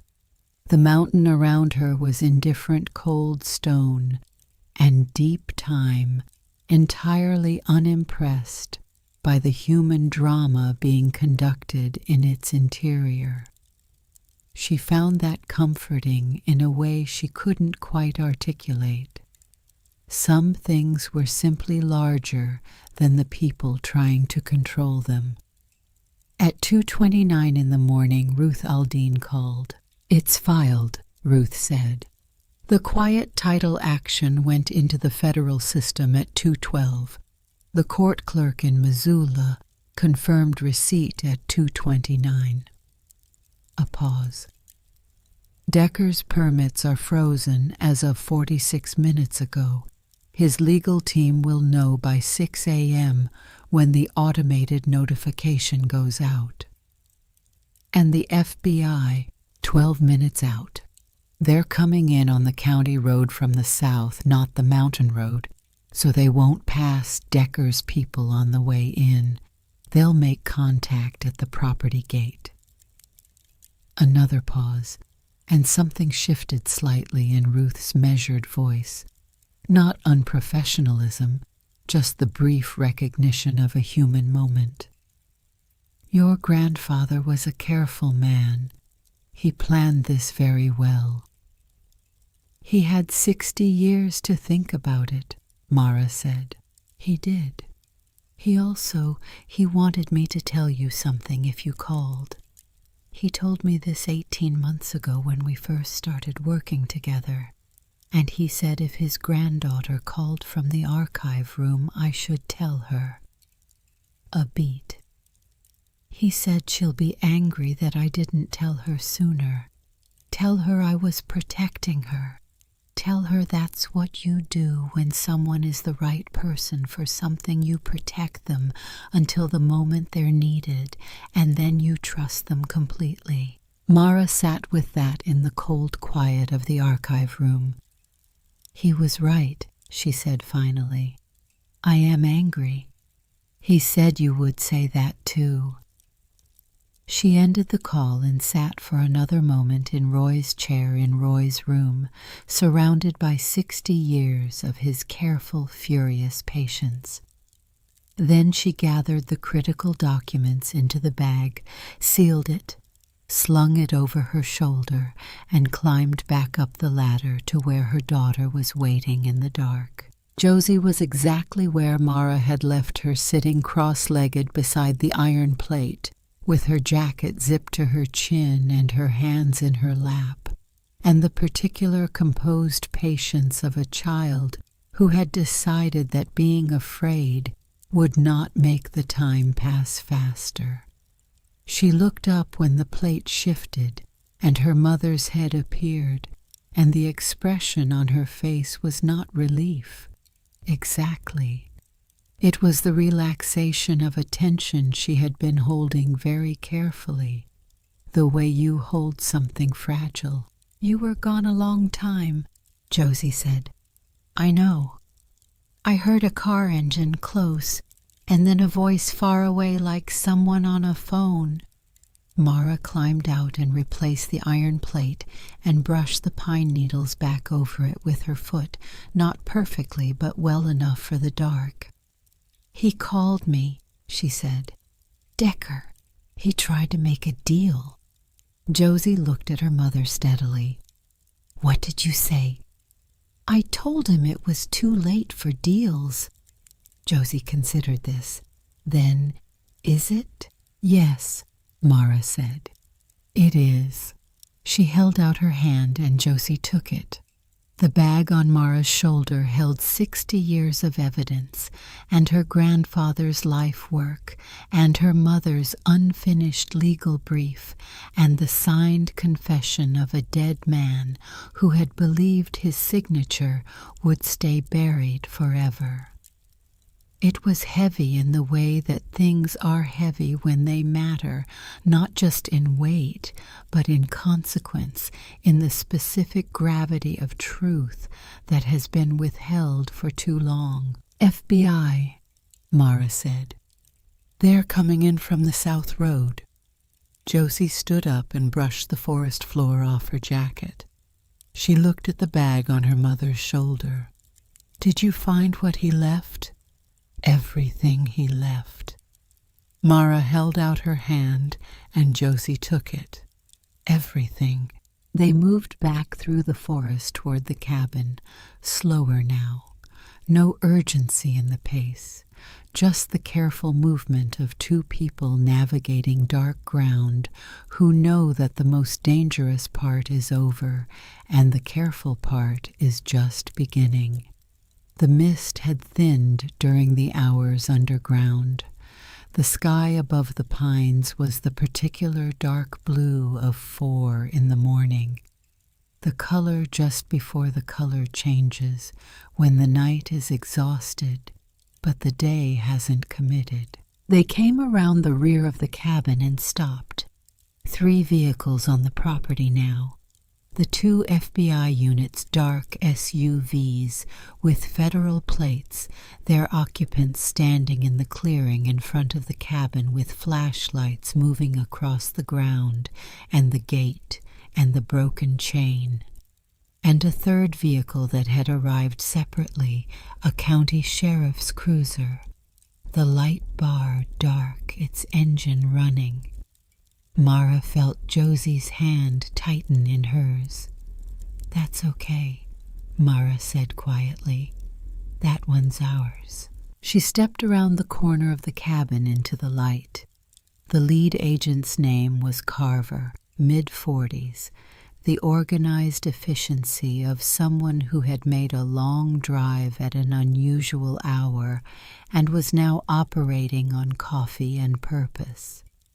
He shook Mara's hand with the directness of someone who had been briefed and understood the situation and had questions that could wait until the immediate logistics were handled. "The documents are in the bag," Mara said. Original detonation order signed, payment ledger, photographs of the blast site taken the night of March 19th, 1963, 14 names. She handed him the bag. "Chain of custody starts here." Carver nodded and passed the bag to a colleague who had gloves on and an evidence case open. "Ruth Aldine briefed us on the archive room. We're going to need access for the physical originals. I'll show you the entrance." The digital copies the USB drives Roy mailed, already in federal hands. He sent them 6 weeks ago. Your Denver office has had theirs for 5 weeks. The copies in the archive room were his backup set never mailed. The ones that went out were separate drives he sent through standard post before he died. Something moved in Carver's expression. Not surprise, but the confirmation of something he had been told and was now verifying against the source. He was thorough. He had 60 years. The county cruiser's door opened and Garrett Aussie climbed out. He moved slowly, the movement of a man who has driven fast on bad roads in the middle of the night and is feeling the consequence of it in every joint.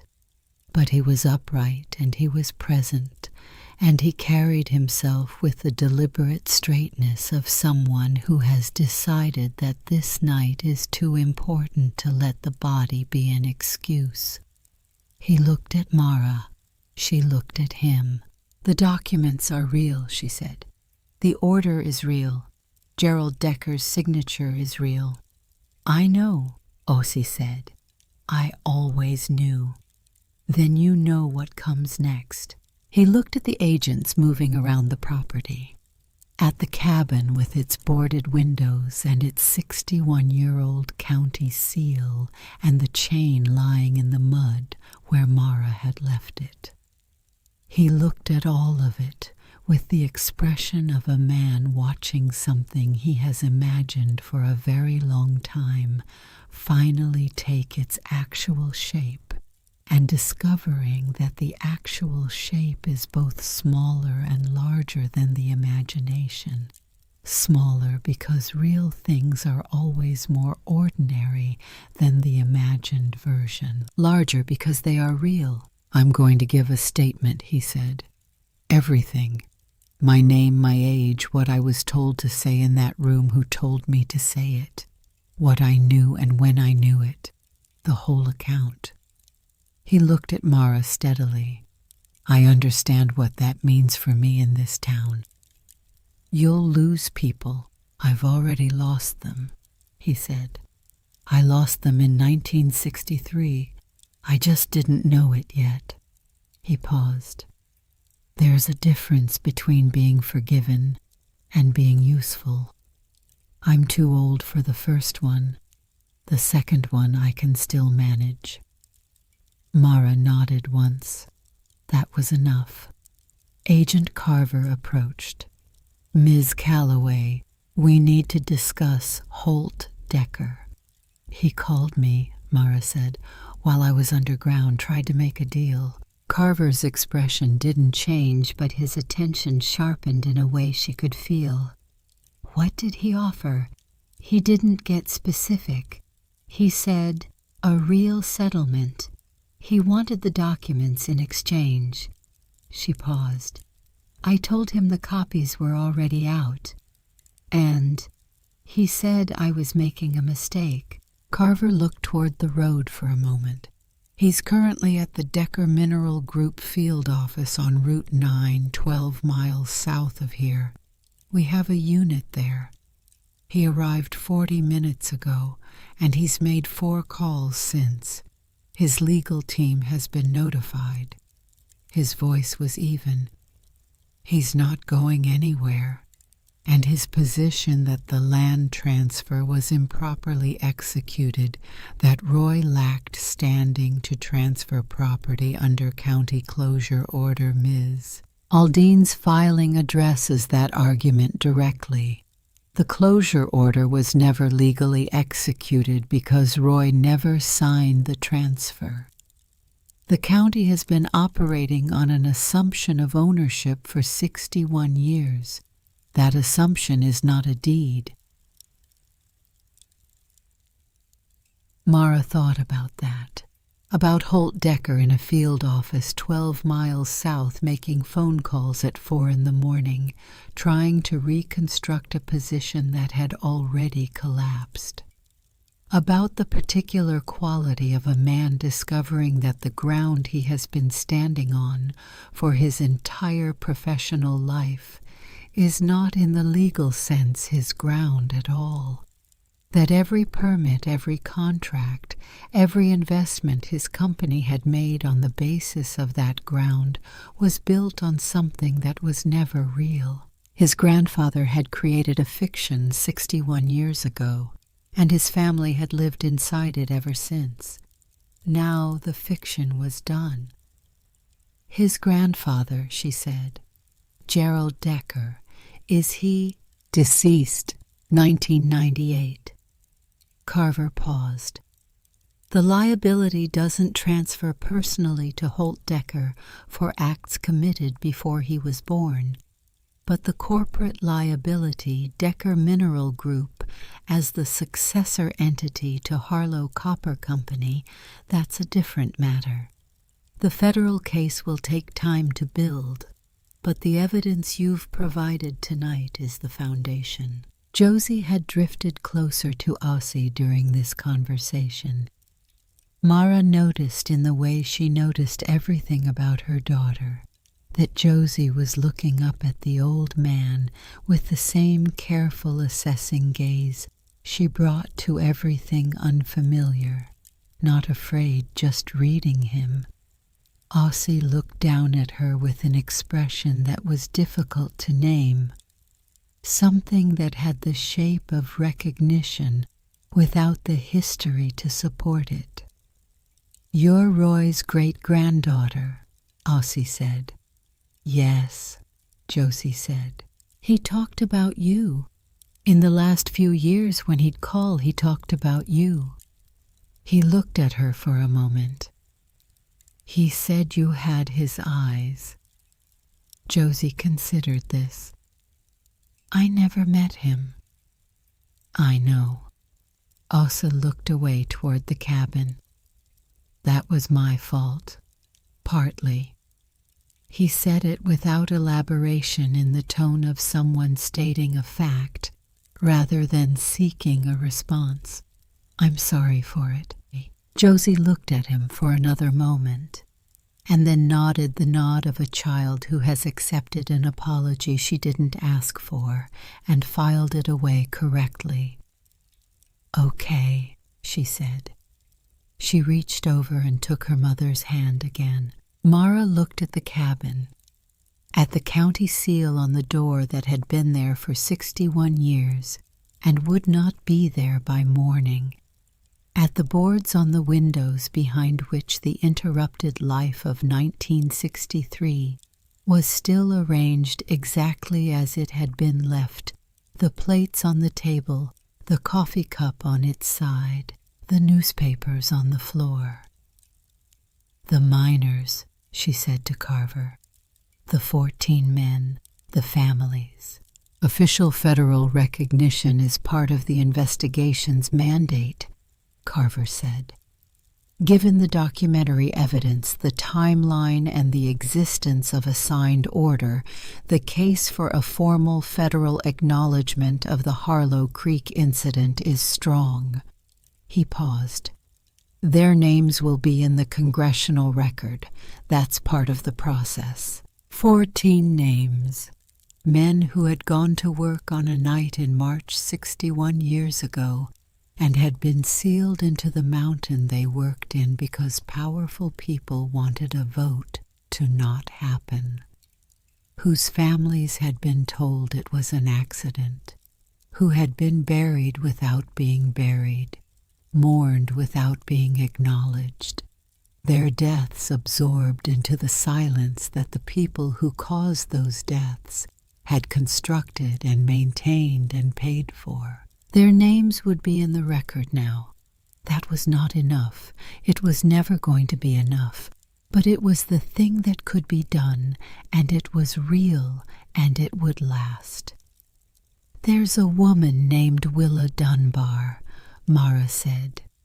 "In town. She's the daughter of one of the miners. The surviving family's whatever settlement comes out of the corporate liability case, she should be the one coordinating for the families. She knows them. She's been working toward this longer than I have." Carver nodded. Made a note. The sky above the pines had moved from dark blue to something lighter. Not dawn yet, but the anticipation of it. The mist had retreated to the lowest parts of the valley below, sitting in the folds of the terrain like something waiting to be burned off. The mountain above the cabin was dark against the slightly less dark sky, its outline steady and enormous and entirely indifferent to the small human drama being settled at its base. Mara looked up at it. She thought about what was inside it. Roy's archive room, 60 feet down the shelves and the boxes and the careful labeling and the 2-year-old laptop and the satellite phone now sitting on the work table with the last call she had made still in its recent history.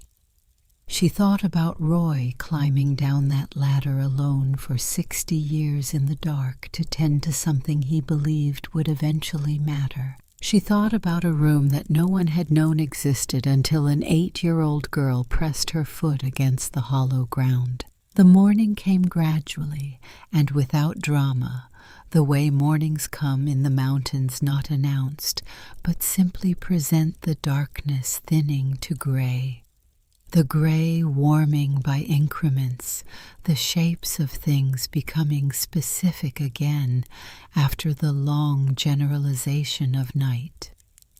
The pine trees emerged from shadow one by one, their trunks wet and dark, their upper branches catching the first light while the ground beneath them was still in dusk. Mara sat on the porch steps with Josie leaning against her shoulder, both of them wrapped in the fleece blanket from the car.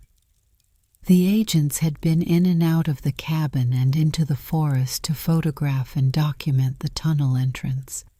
Asa had given his preliminary statement to a recorder held by an agent who had been careful and thorough and had not reacted to anything Ossie said with anything other than professional attentiveness.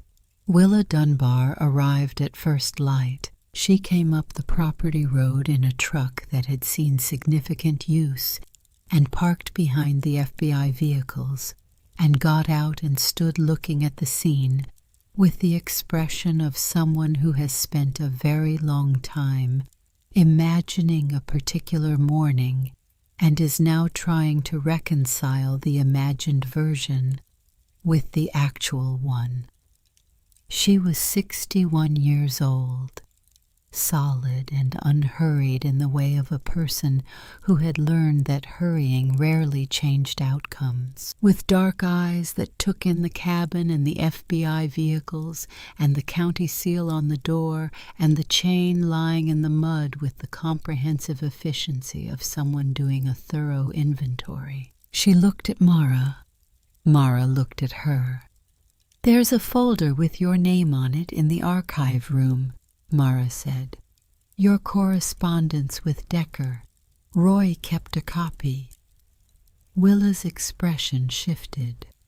He knew. He kept it.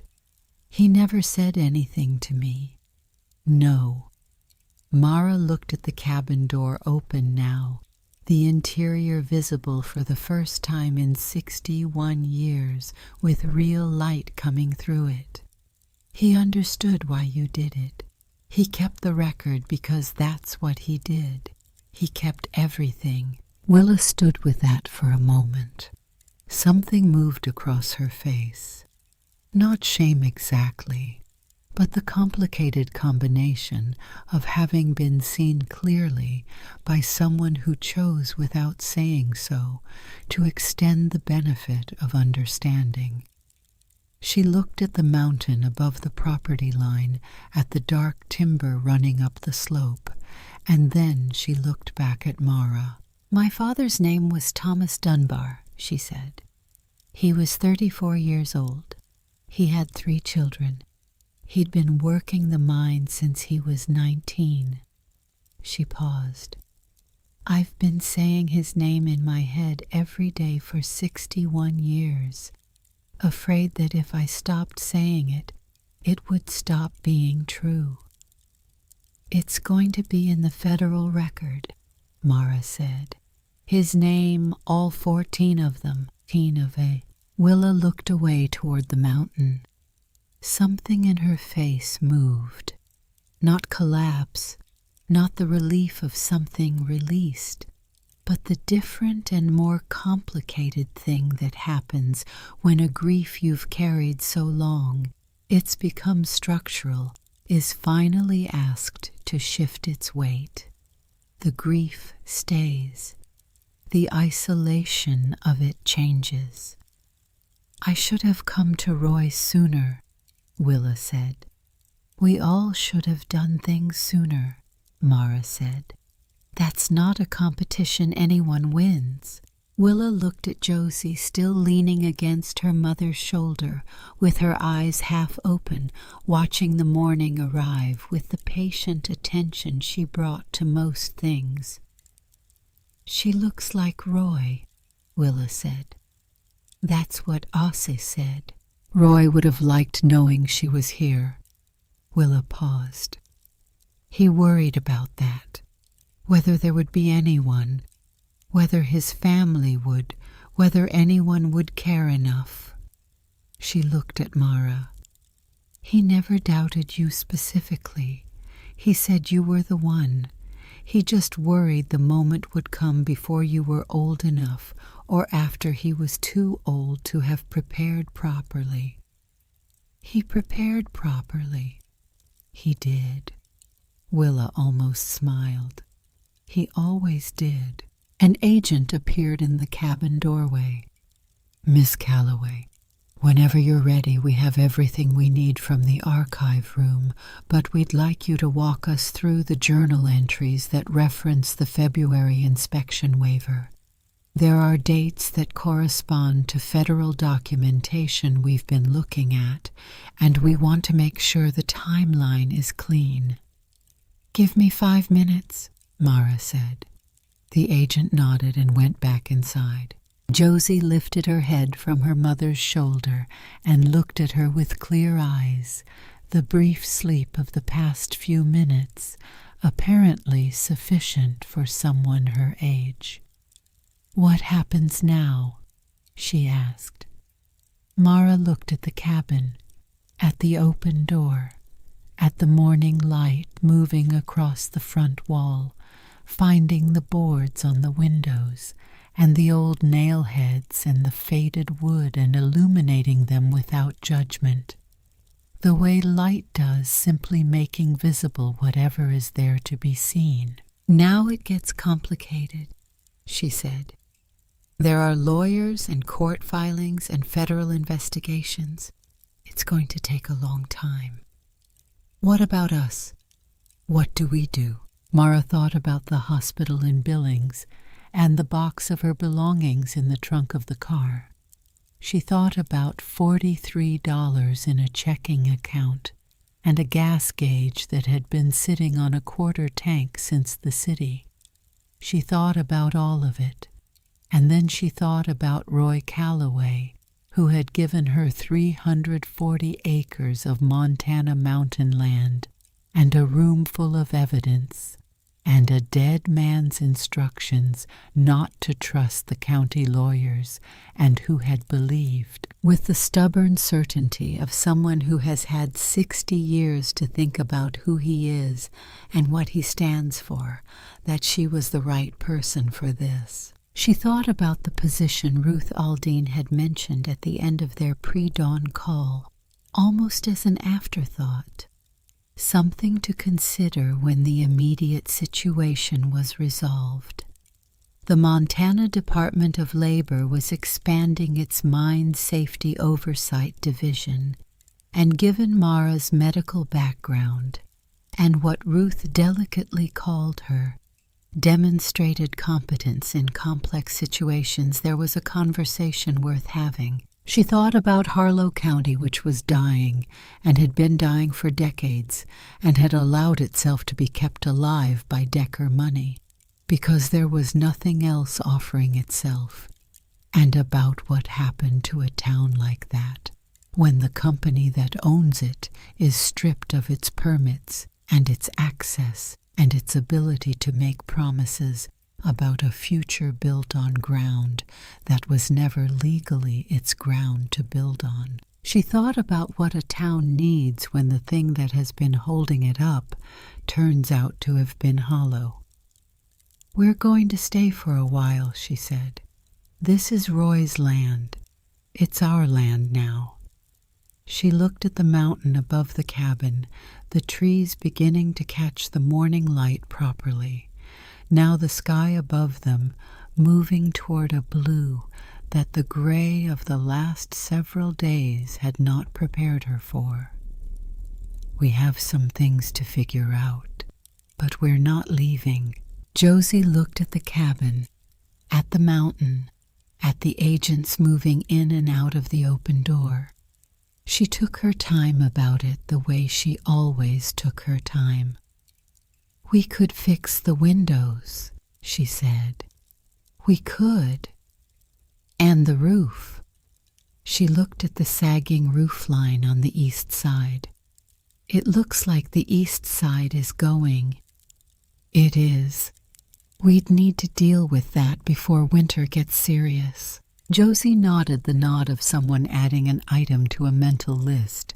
"The boards on the windows are from the outside," she said. "Right. Somebody nailed them on from outside." "Yes. So when we take them off, it's not fixing something broken. It's just undoing what someone else did." Mara looked at her daughter, 8 years old, sitting on the porch of a cabin that had been sealed by people trying to protect a lie in the early morning of a November day that had arrived on the other side of a very long night. "Yeah," she said, "that's exactly what it is." She stood up from the porch step and went inside to talk to the agent about the timeline and the February inspection waiver and the dates that needed to align.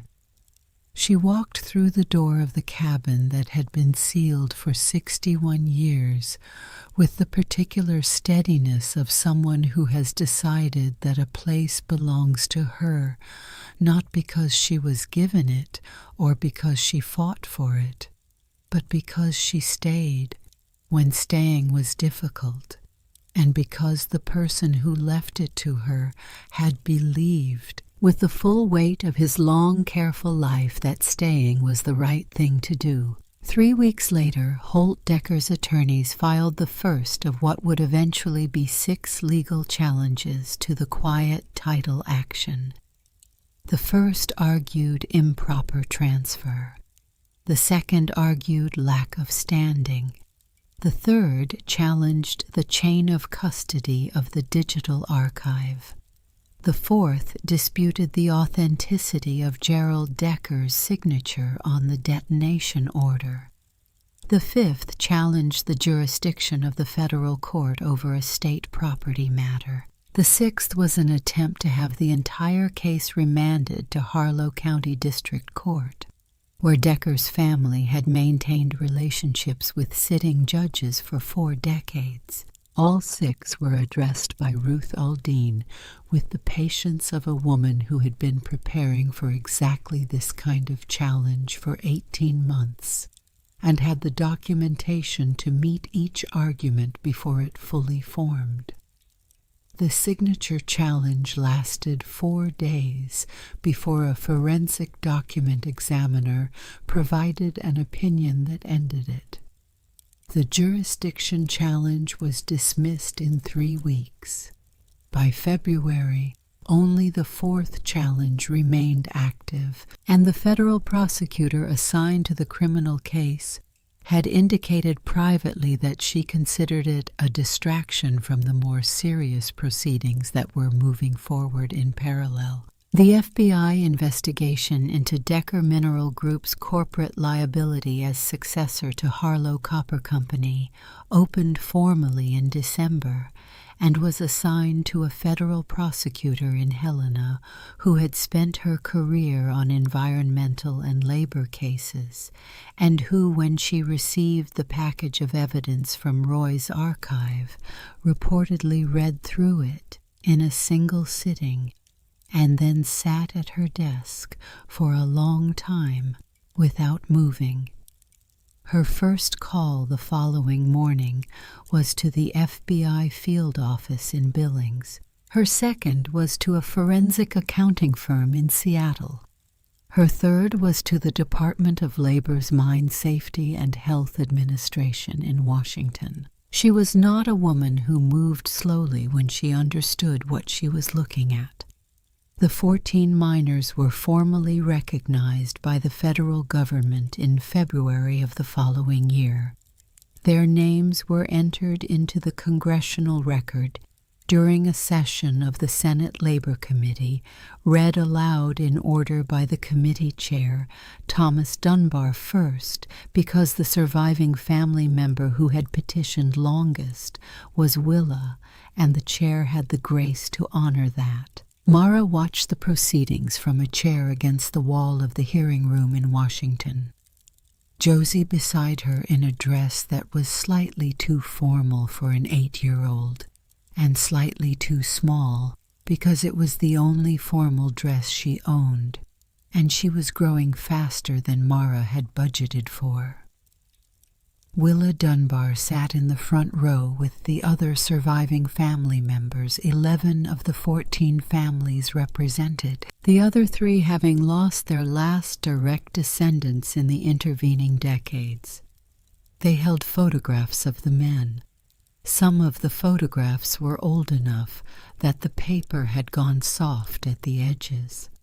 Some of the faces in them were no older than the men Mara had served with in the army. When Thomas Dunbar's name was read into the record, Willa closed her eyes. She did not cry. She sat very still with her eyes closed, for exactly as long as the name took to say, and then she opened her eyes and looked at the committee chair with the composed directness of a woman who has waited 61 years for a particular moment and intends to be present for every second of it. After the session in the corridor outside the hearing room, Willa found Mara and stood beside her for a moment without speaking. The corridor was full of people aides, journalists, family members from other matters, the ordinary human traffic of a building where serious things happen every day. Willa looked straight ahead at the far wall. "He would have come," Willa said, "if he'd lived long enough." "I know," Mara said. He wanted to hear it out loud, his name read by someone with the authority to make it mean something. A pause. "He used to say the problem with being a witness is that nobody believes you without the institution. He waited his whole life for the institution to show up." Mara thought about Roy in his archive room 60 feet under the mountain, organizing documents by year in the cold. "He didn't wait passively," she said. "He built the case while he waited. He didn't just hope someone would believe him. He made sure the evidence would be impossible to ignore." Willa was quiet for a moment. Then, "He was a stubborn man." "Yes, so are you." Mara looked at her. "I come by it honestly." Willa almost smiled. It was the same almost smile from the morning on the porch, the one that suggested the full version was available, but had not yet found the right occasion. Garrett Oss gave his full public statement in January in a recorded deposition that was made part of the federal case record. It ran to 63 pages. He described everything the instruction he received as a 21-year-old deputy, the specific words he had said to Roy in the interrogation room, the names of the men who had given him those instructions, what he had known, and when the decades of silence that followed. He described the night Roy had called him 5 days before dying, and what Roy had said, and what Asa had said in response, and the weight of those 5 days that Asa had carried ever since. The Harlow County Sheriff's Department issued a statement distancing itself from the actions of an employee from 6 decades prior. The statement was 3 paragraphs long and used the phrase regrettable historical conduct twice. 2 of Asa's oldest acquaintances in Harlow stopped speaking to him, men he had known for 40 years who had sat across from him at the diner and shared the particular shorthand of people who have inhabited the same small town for most of their lives. They did not explain their silence. They did not need to. 3 others whom Asa had not expected called him the week the statement was published. One was a retired teacher who had moved to Billings 20 years ago. One was a man whose father had worked in the mine and who had grown up hearing the official story of an unavoidable accident and had never quite believed it. One was a woman in her 80s who had been 19 years old in March of 1963 and who had been engaged to one of the 14 men in the North Tunnel that night. She had never married anyone else. Asa told Mara about these 3 calls in the parking lot of the Harlow Diner in February, standing in coats in the cold, because neither of them felt like sitting inside. He told her with the expression of a man who had not expected those calls and was still weeks later uncertain what to do with the fact that they had come. "It doesn't fix it," he said. "No," she said. "But it's something." "It's something," she agreed. They stood in the cold for a while longer, not speaking, looking at the Decker Mineral Group signs on the buildings across the street. Several of them had come down already, the banner between the lamp posts, the billboard at the town entrance.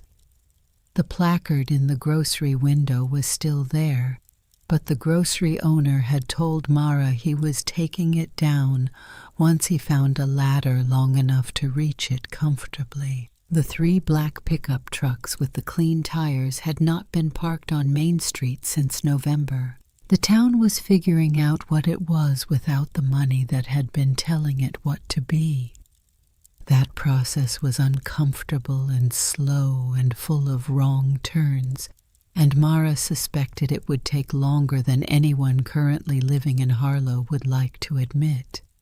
But it had started, and the starting had been real, and that was something too. The cabin's east roofline was repaired by Thanksgiving 2 weeks after the morning the FBI had arrived, and the county seal had come off the door. Mara hired 2 men from town who needed the work and who asked no questions about the history of the property, and who did good work for a fair price, and who, when they finished, shook her hand and said they were glad the place was being used again. The boards came off the windows one by one.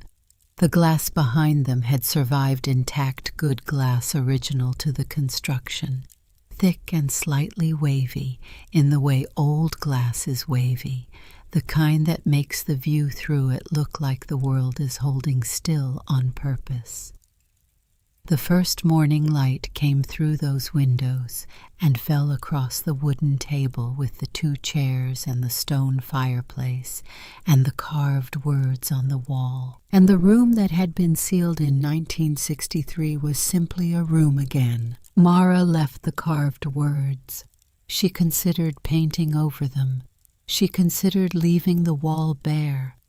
In the end, she left them exactly as Roy had put them deep in the wood, made to last a testimony written by a man who understood that some truths need to be structural to survive. They killed them for the copper. Let it stay.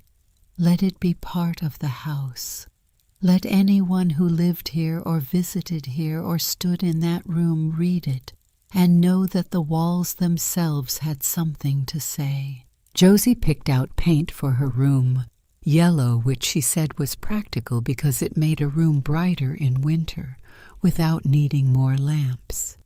She painted it herself, mostly with Mara doing the trim and the corners and the places where the ceiling met the wall that required a steadier hand. They made a mess of it the first time and repainted the bottom third on a Saturday in December, and by Christmas the room was the color Josie had wanted, and she said it looked right, and Mara believed her. The position with the Montana Department of Labor's Mine Safety Division was offered formally in December. Mara accepted it in January. The work was not glamorous site inspections, compliance reviews, the patient institutional labor of making sure that what had happened in the North Tunnel in 1963 could not happen again through negligence or greed or the quiet willingness of officials to look away when looking away was profitable. It was the right work. It was the work Roy had started in 1963 and had been unable to finish, interrupted by a threat spoken by a 21-year-old deputy in a room that smelled of stale coffee and institutional fear.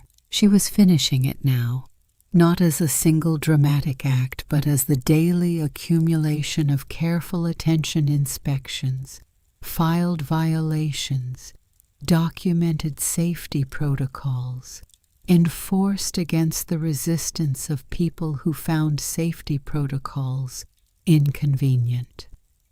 The way most things that matter get done. The federal criminal case against Decker Mineral Group moved forward through the winter and into the spring. Holt Decker retained a team of 8 attorneys from a firm in Denver and issued a public statement asserting his personal innocence of any wrongdoing and his company's commitment to transparency and historical accountability, which his attorneys had clearly written and which contained the phrase regrettable historical conduct twice, the same phrase the county sheriff's department had used, which made Mara wonder whether someone had circulated a memo. The corporate liability case was more complex. Successor liability for the acts of a predecessor corporation is an area of law that does not move quickly under any circumstances, and in circumstances where 61 years of careful institutional forgetting have to be unpacked before the underlying facts can even be examined, it moves slower still. The federal prosecutor in Helena was not deterred by this. She had read Roy's archive in a single sitting, and had then sat at her desk for a long time without moving, and whatever she had understood in that stillness had produced in her a particular quality of patient, methodical determination that did not mistake speed for progress. The legal proceedings would take years. Mara understood this and accepted it. Some processes can only move at the speed of institutions, and institutions by design do not move fast. What mattered was that the process had started, and that it was real, and that the evidence at its foundation was the kind that does not dissolve under pressure. On the first morning of spring, Mara walked out to the tunnel entrance in the forest east of the cabin. The iron plate had been documented and photographed, and formally recorded as part of the Federal Evidence Preservation Order, which meant it could not be removed or tampered with, which also meant it was where she had left it, with the pine needles cleared away now, and a small orange flag from the Federal Survey Team marking its location. She stood at the mouth of what had been Roy's private passage to his private room, and looked at the mountain above it, the trees running up the slope in the early morning light, the sky above them beginning to do what Montana skies do when they are serious about spring, which is to become very blue, very suddenly, as if they have been waiting all winter for the chance. Josie came up behind her boots, crunching on the last of the frost, the family dog they had adopted from the Harlow County shelter trotting at her side. The dog was large and young and entirely unclear on the concept of personal space, and Josie had named him Timber, which she said was because of the mountain, but which Mara suspected was because he knocked things over. He pressed his nose against Mara's hand now, and then moved on to investigate the orange flag, which he found interesting in the way dogs find anything that smells of someone else interesting. Josie sat down on a nearby rock and opened the book she was working through, a library book about Montana geology, selected herself, because she had decided she wanted to understand what was actually inside the mountain before she made any further decisions about it. She had been reading it with the same focused attention she brought to everything, making notes in a small notebook she kept tucked in her jacket pocket, asking Mara questions at dinner that Mara sometimes couldn't answer. That was fine. There were people who could answer them. Harlow Elementary had a science teacher who had been teaching in the district for 30 years, and who had, when Josie arrived with her notebook full of questions about subsurface geology and historical mining practices, looked at the child with the expression of someone who has been waiting a long time for a student worth their full effort. Mara held the matchbook. She had been carrying it in her jacket pocket since the night she had climbed back up the tunnel ladder with the bag of documents on her shoulder and the satellite phone call to Ruth Aldine still warm in her memory. She had carried it through the FBI interviews and the lawyer meetings and the insurance forms for the cabin repair and the job application for the state position and the congressional hearing in Washington and the drive back through the plains with Josie asleep in the back and the drive to Josie's school enrollment at Harlow Elementary, and all the ordinary, extraordinary machinery of a life being rebuilt from the beginning, in a place that had not expected to be anyone's home. She turned it over in her hand. Plain red cover worn soft now at the corners from months of pocket use. The coordinates inside in Roy's handwriting which she no longer needed to read, because she had walked those coordinates in the dark and knew exactly where they led. She thought about putting it down, about leaving it here at the tunnel entrance as a kind of marker. This is where it happened. This is where the thing changed. She thought about throwing it into the trees, which would have been dramatic and would have meant something in the language of gestures. She thought about the archive room below her feet where Roy's chair still sat in front of the work table, and the detonation order's archival sleeve was still in its box on the shelf. The original, now under federal evidence preservation, photographed and catalogued, and part of a case file that a federal prosecutor was building with the same patience Roy had used to build its foundation. She thought about Roy, not the abstract idea of him, not the version of him she had constructed from the journal and Ossa's testimony and Willa's account, but the actual man, the one she had seen 7 times in her life and never quite understood. The one who had stood in the back of a church at her mother's funeral and left before anyone could speak to him. The one who had sat at the edges of rooms. The one who had come to this mountain in 1964 with tools and timber and the intention of building a room that might someday matter, and who had come back to tend it for 60 years in the dark. She thought about what kind of faith that required. Not religious faith, not the kind that involves comfort or community, or the reassurance of others who believe the same things. The other kind, the kind that is closer to stubbornness than to hope, the refusal to accept that the world is only what the powerful people in it have decided it should be. The insistence that truth has a longer shelf life than the people trying to bury it. Roy had been right about that. He had simply run out of time to see it through himself, and so he had left it for someone else.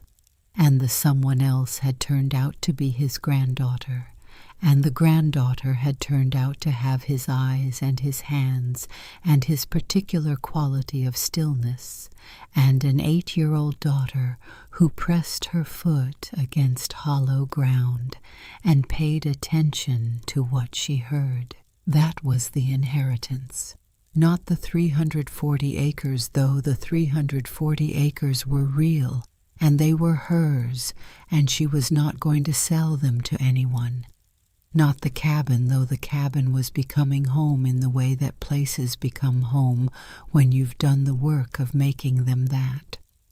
Not even the archive room, though she checked on it every few weeks, descending the ladder with a flashlight to make sure the humidity levels were stable and the shelves were intact, and the evidence preservation conditions Roy had maintained were holding. The inheritance was the understanding of what it means to carry something that matters, not to carry it as a burden, not to carry it as a performance of virtue, to carry it because it's true, and because it belongs to you, and because the people it's about deserve someone to carry it for them, and you are, for whatever combination of accident and intention and genealogy and character, the person who can.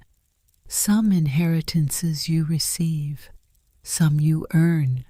The best ones are both. She put the matchbook back in her pocket. Timber had given up on the orange flag and was now sitting beside Josie, leaning against her leg, with the complete commitment of a dog who has located the warmest available surface and intends to remain there indefinitely. Josie was reading without looking up, her notebook open on her knee, her handwriting small and deliberate on the page. Mara could see from where she stood that Josie was drawing something, a cross-section, it looked like, of the mountain's layers, sandstone and granite, and the copper seams that had once made men rich enough to kill for them, drawn with careful precision by a 9-year-old who had decided she wanted to understand the mountain from the inside out. The sky above the trees was deeply, seriously blue. Below the property line in the valley, Harlow was waking up. Mara could not see it from here, but she knew its rhythms now. The diner opening at 6, the post office at 8, the hardware store that had reopened under new management in February, the small real estate office that was suddenly busy, in a way it hadn't been in years, because people were beginning to consider that Harlow County might be something other than a company town now that the company was gone. The process was slow and uncertain, and would involve many more wrong turns before it involved right ones. But it was happening, and it was real, and the people doing it were the people who had stayed, which meant they understood something about the place that transient money never had. Willa Dunbar had opened a small office in the space above the old pharmacy. Not a law office, she wasn't a lawyer. A coordination office. A place where the surviving families could come and receive information about the federal case and the settlement proceedings, and where local people could come to ask questions about what was happening and what the legal outcomes might mean for the town. She had done this without announcement or fanfare, simply putting a hand-lettered sign in the window one Monday morning, Harlow Creek Families Information and Support. By Wednesday there had been a line. Mara had been one of the people who stood in it. Not for information, she had information in abundance. For something else. For the experience of standing in a line of people who were finally allowed to say out loud what they had known or suspected or grieved in private for decades, in a room where someone had decided that the saying of it mattered. She had stood in that line for 45 minutes, and when she reached the front, Willa had looked at her and said, "You don't need anything from me." "No," Mara said. "I just wanted to be here." Willa had nodded once, the nod of someone who understood exactly what that meant, and needed no elaboration. The spring morning around her was doing what spring mornings in Montana do without apology, asserting themselves completely, the light coming sideways through the pines and turning everything it touched into something that deserved to be looked at. The frost was retreating from the open ground, leaving behind the dark, wet earth of soil that had been under snow for months and was now remembering how to breathe. Somewhere up the slope, a bird was conducting a complicated business that apparently required making a great deal of noise about it. Timber stood up, shook himself thoroughly, and looked at Mara with the alert optimism of a dog who believes that every morning contains the possibility of something interesting happening if you pay sufficient attention. He was not wrong about that. Josie closed her notebook and looked up at her mother. "Can we go down into the archive room this weekend?" she asked. "I want to see the blast pattern diagram, the one Roy drew in the journal. I've been reading about controlled detonations, and I think I understand what he was describing, but I want to see the actual drawing." Mara looked at her daughter. 9 years old, with Roy's eyes and Catherine Calloway's seriousness and her own particular brand of patience, sitting on a rock outside the entrance to a tunnel that her great-great-grandfather had built in 1964, because he believed that someone would eventually come asking to see the blast pattern diagram, because she was reading about controlled detonations and wanted to understand what she was looking at. "Yeah," Mara said. "We can do that." Josie nodded and stood up and tucked her notebook back in her pocket. Timber fell into step beside her, immediately pressing against her leg with the steadiness of a dog who has decided that this particular person requires close accompaniment at all times. They walked back toward the cabin through the spring morning.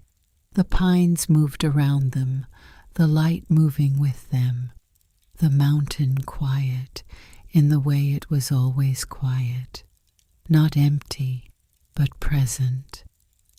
The accumulated weight of everything it had witnessed and held and kept patient as stone, indifferent to the decades and the secrets and the long human work of uncovering what the powerful had buried.